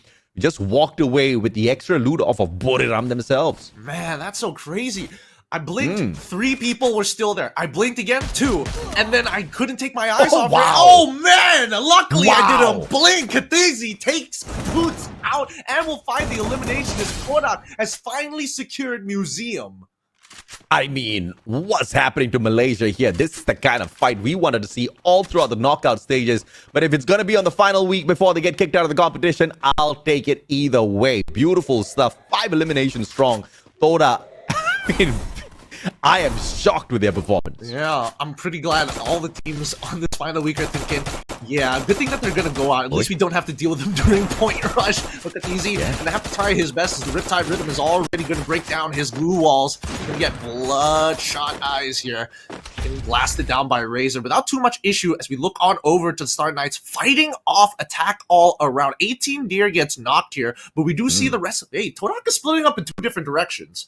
Yeah, this is a terrible play for Todak. If they had stuck together, they could have taken advantage up against either Attack All Around or Star Knights. But now they will have to just play skip on both of these things. But look at this. Star Knights and Attack All Around both rotating at the very same time. And they may just bump into each other again. It's like when you're hanging out with your friends, all you want to do is to play your trading card games. You get chewed off and you're like, you know what? Let's play elsewhere. Come back to Intellect Center. Let's fight over here. Yeah, and finding Lean GOW, catching the Star Knights players as they try to rotate away from trouble. But from trouble back into trouble, they just can't seem to run away from it. Star Knights still tortured out here. But either way, pretty sure their performance is partly due to the fact that their hopes are crushed. Their confidence definitely not there. They may be a tad bit disappointed with themselves.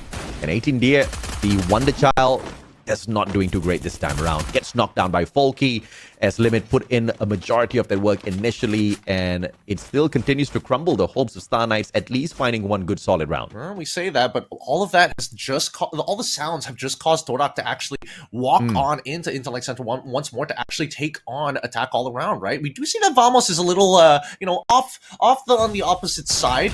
Here comes Traps. He's going to get slowed down as Wings. Going to take his time to maybe get a guaranteed pick here. He doesn't want to reveal himself too soon, and he's praying that Attack All Around might sneak around underneath him, and he might be able to find a pick of his own. 8 eliminations from Todak. I mean, this version of Todak would have definitely qualified for the Point Rush as well as Grand Finals. Just a tad bit too late with this re-roster. And now, from biting against the players of Buriram, they're taking the fight up to your #1 team of the day, Attack All Around themselves.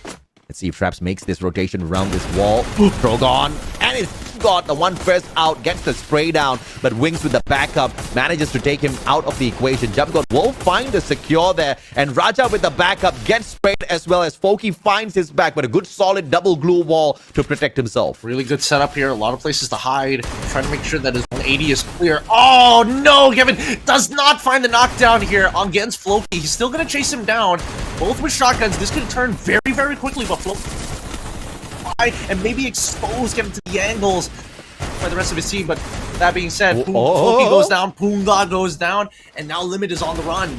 Yeah, you better run, Limit. That's what Raja says. Todak going in for the hunt, and it looks like this is absolutely sublime. Limit does manage to catch Traps right on his head, but the finisher is there. Todak just annihilated 2 major squads here at Nexterra. That is huge for Todak. 12 elimination points already. My God. We were waiting for this team to get together to really turn a new leaf, but now let's cut on over as Hua gonna lean into their KDA to try and stop and deal with AG. Wait, one of their members already got knocked down. Saifa is still remaining. Poppy is already down on his knees, hasn't been eliminated just yet. As Shin, the next to fall. Caramel with such a far off angle into the blue. They were not expecting him to be there. I have no idea what Hua Esports was thinking. They had the circle on their side. They flew out towards the blue to engage, only to get shut down. And AG Global just said, thank you for the points, man. Death brings Poppy and Shin right back into play. Fingers crossed they do not mess up like that again.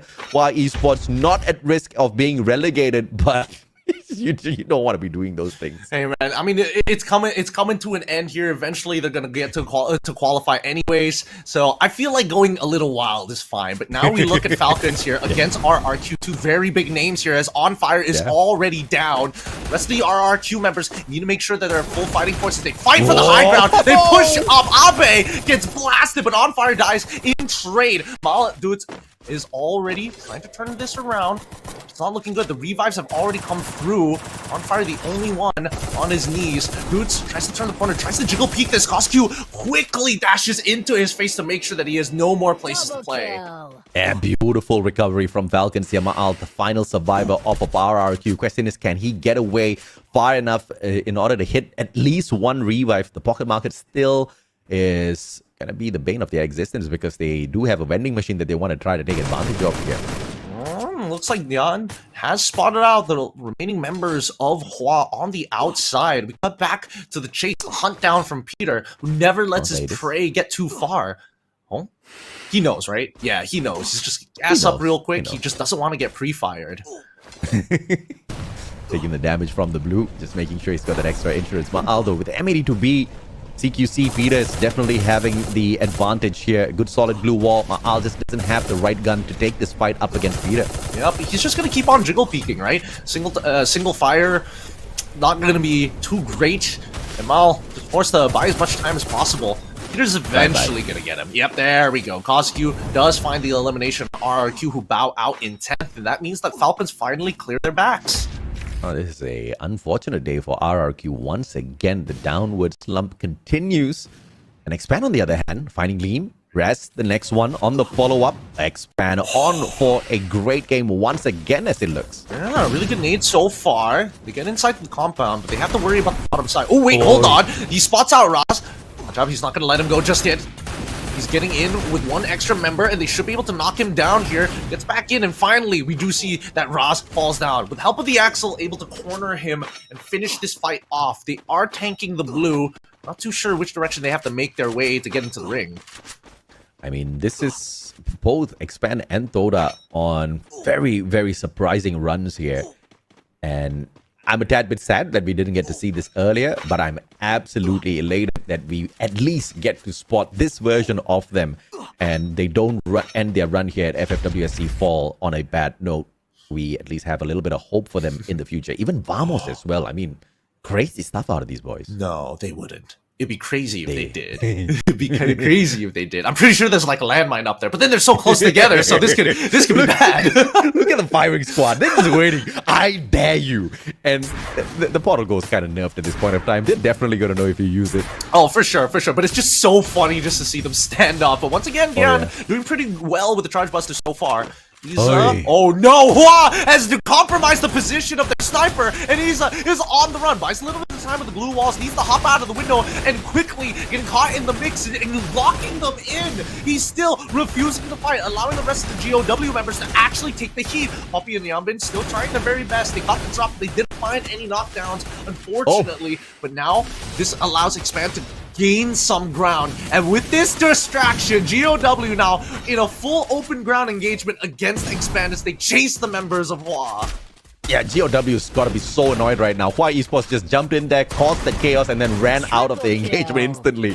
And now GOW caught their pants down, Expand hunting them from the back. Todak chipping away at them as well. But GOW has managed to rotate away into a safe enough defensive compound. Expand does not look like they want to take advantage of this situation. They want to play this safe as well. And the more important thing is your own defensive spot. It's a good play from all teams, especially Hua Esports, who managed to get away. Yep, you can see that Yan doesn't want to stick his noggin out anytime soon. He knows that there's snipers all across the field. At the very least, GOW needs to make sure that Expand stays outside of that ring. And I think even for the rest of the team, everybody else, they're not making too many crazy moves. Oh, Hua ends up getting eliminated at 9th here, getting snuck by a grenade from Todak on the north side of the map. Absolutely. Now, On Fire managing to find Katizi as well. Vamos, a tad bit of trouble. And I don't think there's vending machine around them, so this is going to be a struggle for the team. Good grenade up against Falcons, but Pikachu, as he tries to get away. A player from the side of Falcons just appeared out of nowhere with that Rebel Rush.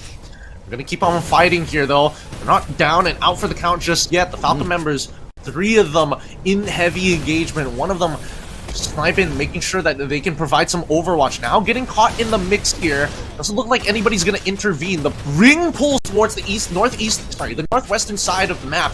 And Vamos, they have no means to get out of the compound at all, as long as Falcons are holding them at bay. Again, all 3 Malaysian squads are alive, but Vamos flying straight towards Todak. This is insane. And nobody's going to go in for the pursuit, but it is the 2 Malaysian squads up against each other. But Todak, with the great advantage, saw the players of Vamos flying towards them, and all they needed to do was just spray. Didn't even need to pray. You just had to say all 3 Malaysian squads. 16 eliminations. What? It's crazy. It's crazy, but we're not done just yet, as AG now has to take on the full force of the Knights as well. 2 Knights already down, as AG with a quick attack. Actually, 3 Knights already collapsed under this pressure.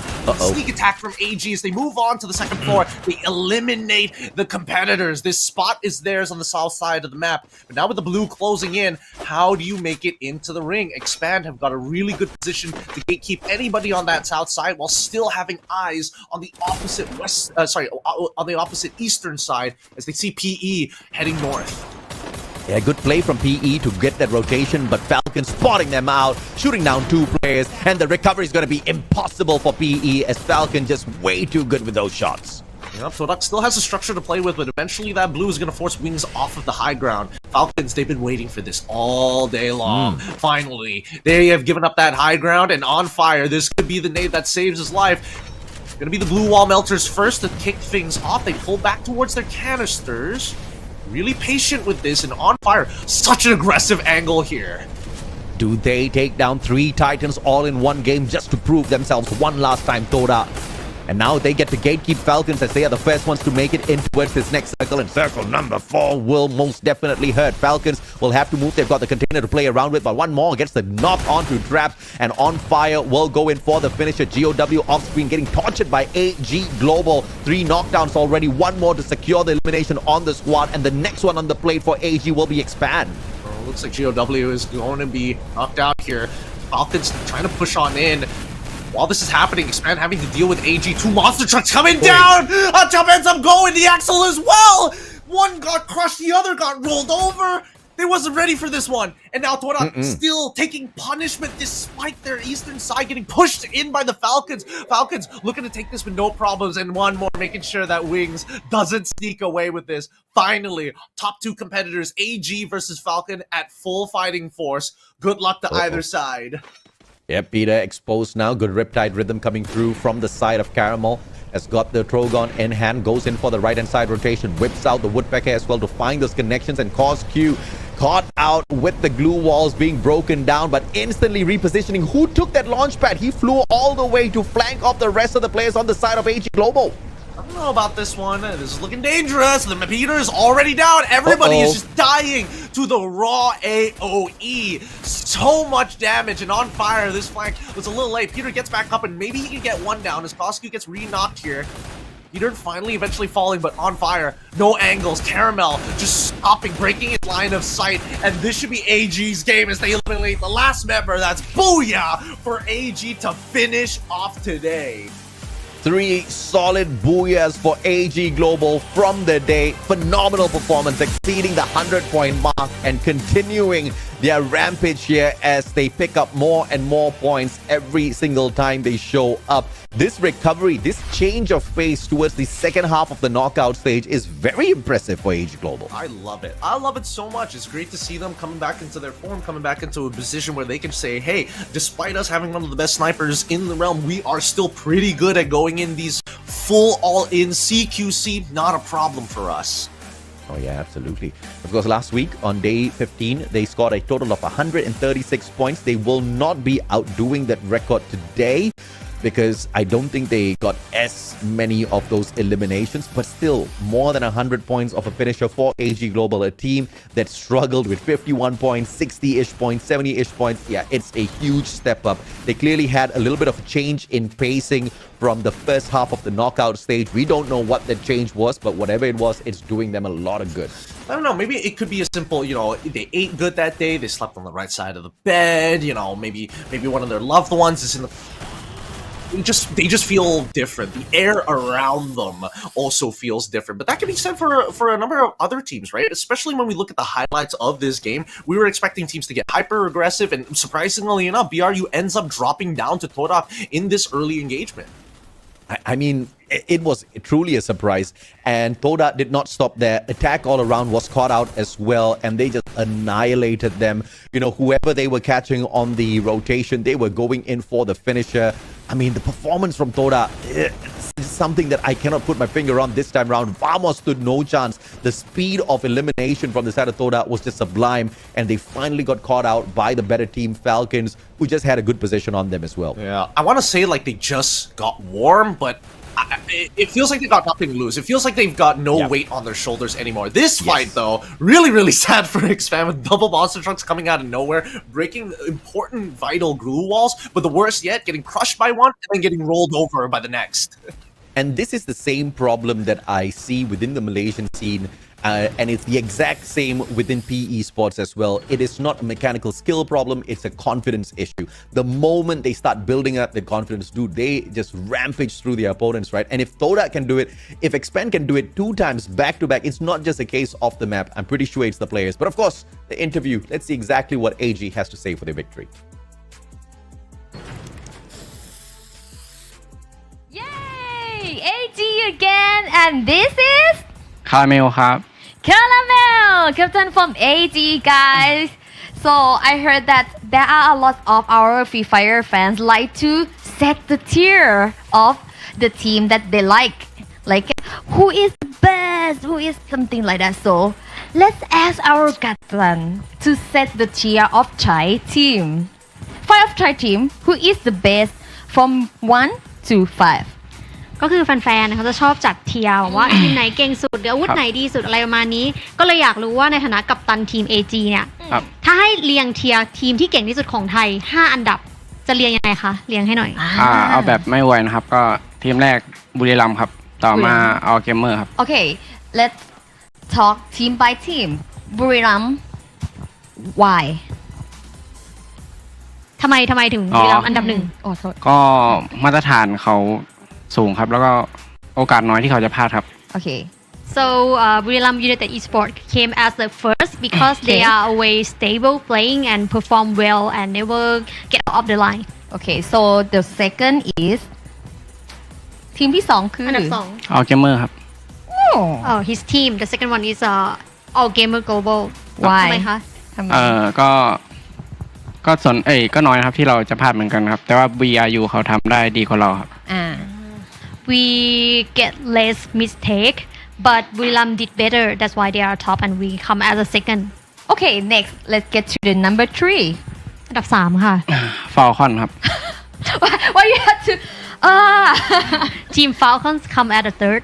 ทำไมคะก็ผลงานก็มีให้เห็นครับเขาได้แชมป์มาแต่ว่าช่วงหลังๆเริ่มดรอปนิดนึงครับน่าจะลองแผนมั้งครับWe can see that they get a lot of trophy just like to champion in this year, but now they are quite not perform well.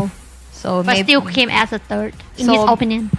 Okay, and maybe they just try some plans, new one. บางทีก็อาจจะลองแผน Okay, so fourth, number 4. Attack All Round ครับ Attack All Round ทำไมคะ Can be number 4. ช่วงนี้ฟอร์มเขากำลังมาครับแล้วก็เวลาไฟดูดีครับ So the first one will be Attack All Round because now they are perform well and we can see that they are in the top 4.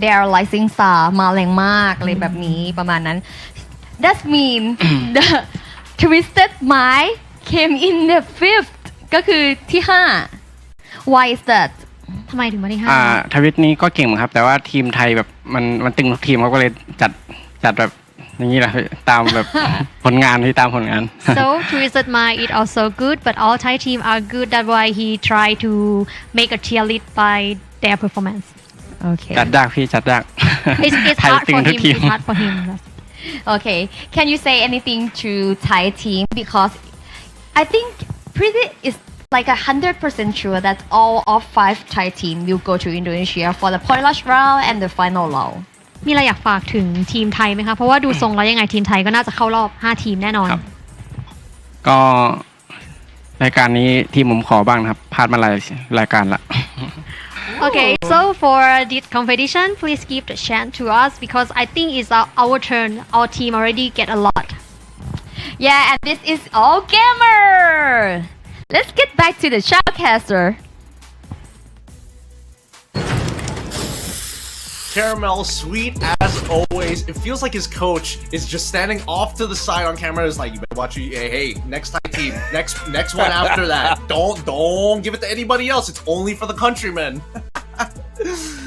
But I mean, they can back it up with their performance as well. The Thais most definitely dominate the overall leaderboard. And at this point of time, the only team that's currently not keeping up the pace is actually Team Falcons. RRQ have taken their spot. But apart from that, even Twisted Minds, the team that has the lowest number of booyahs in comparison to all of the other teams alongside Falcon, a total of 6 to their side, is still doing better than RRQ.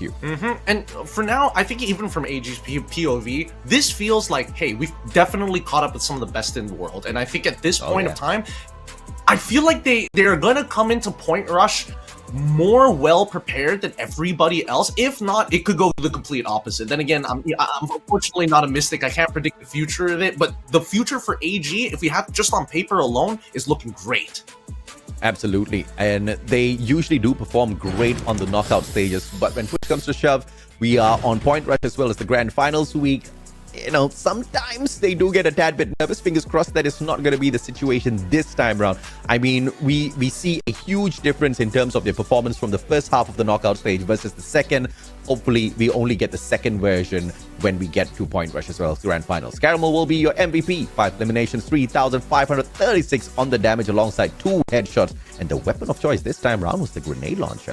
The M79. The man does not miss too many shots, and we've definitely seen a couple of those nades actually connecting on some poor fellows. They didn't deserve that. They really don't. But still, Caramel still looking great, right? If he is coming off with 5 eliminations, it really begs the question, how many total elimination points did they walk away from this match?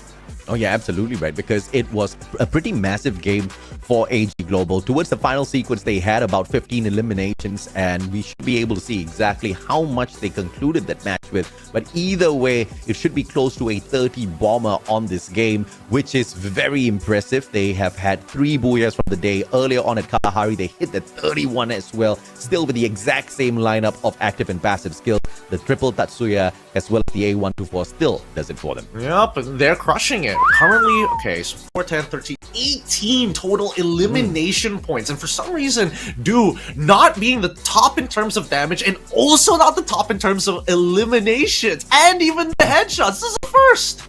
Yeah, absolutely, man. I mean, this is good. This is great for AG Global. You don't want your main player to always be the top performer on your squad. You need to be able to see that the rest of the players do manage to step it up as well. 3 out of 4 players are on our elimination leaderboard here. So AG Global definitely farmed quite a number of the eliminations, but the king is Raja himself. 8 eliminations, has to be proud of himself. Attack all around, checked out. Buriram checked out. In fact, they were forced to get checked out by Todak. That's so crazy. Let's look at our key players here. Raja still 8 eliminations total, 1 more being the highest damage dealer, and stopped with the most amount of headshots of this game. Pretty much tied up with his counterpart as well.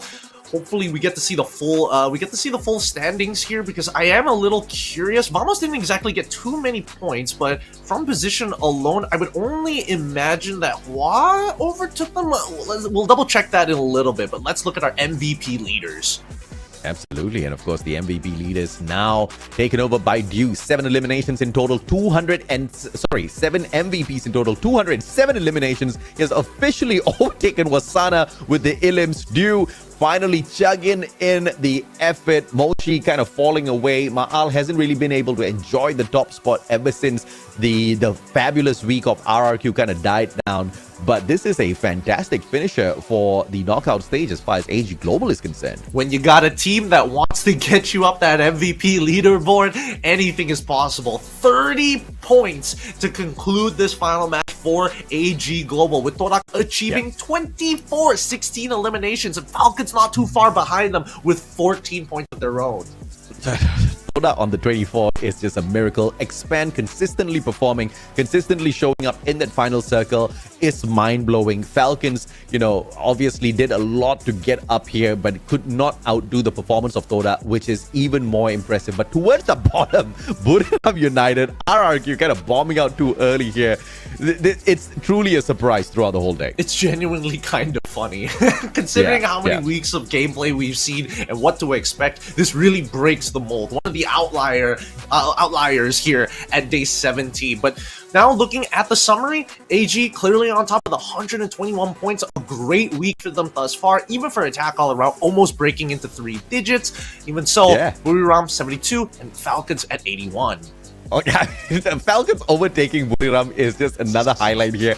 I did not expect that. I was thinking Falcons were struggling quite a little bit, but there was just some consistent effort all throughout those matches just to climb up the leaderboard little by little. But obviously, we have to take our focus over to the right-hand side. 614 points now for PE Sports, and they still have not overtaken TOW. Yep. It looks like PE is going to be the goalposts that Heavy and as well as Onyx are looking to beat here. And it's very possible. It's not like they can't achieve 60 points within the day, but they need to be extremely consistent here. If they don't have at least, even if they do bow out early in the first 2 maps, they need some big points to bring them back. I mean, this is just a tad bit too crazy for me. Tomorrow, Heavy will be in contention for the top 12 spot, and they'll have to kick out their brothers PE Sports. And I don't think they want to look forward to it, but they have to look forward to doing something crazy like that. Onyx Olympus is a team that's very proficient at picking up points as well. They are going to have quite the bit of hustle thrown in. And Onyx needs 62 points just to catch up with PE Sports. So if they hit 63, there's a huge possibility they can contest for the qualifier into Point Rush, but they'll have to fight for all of those points up against Heavy tomorrow.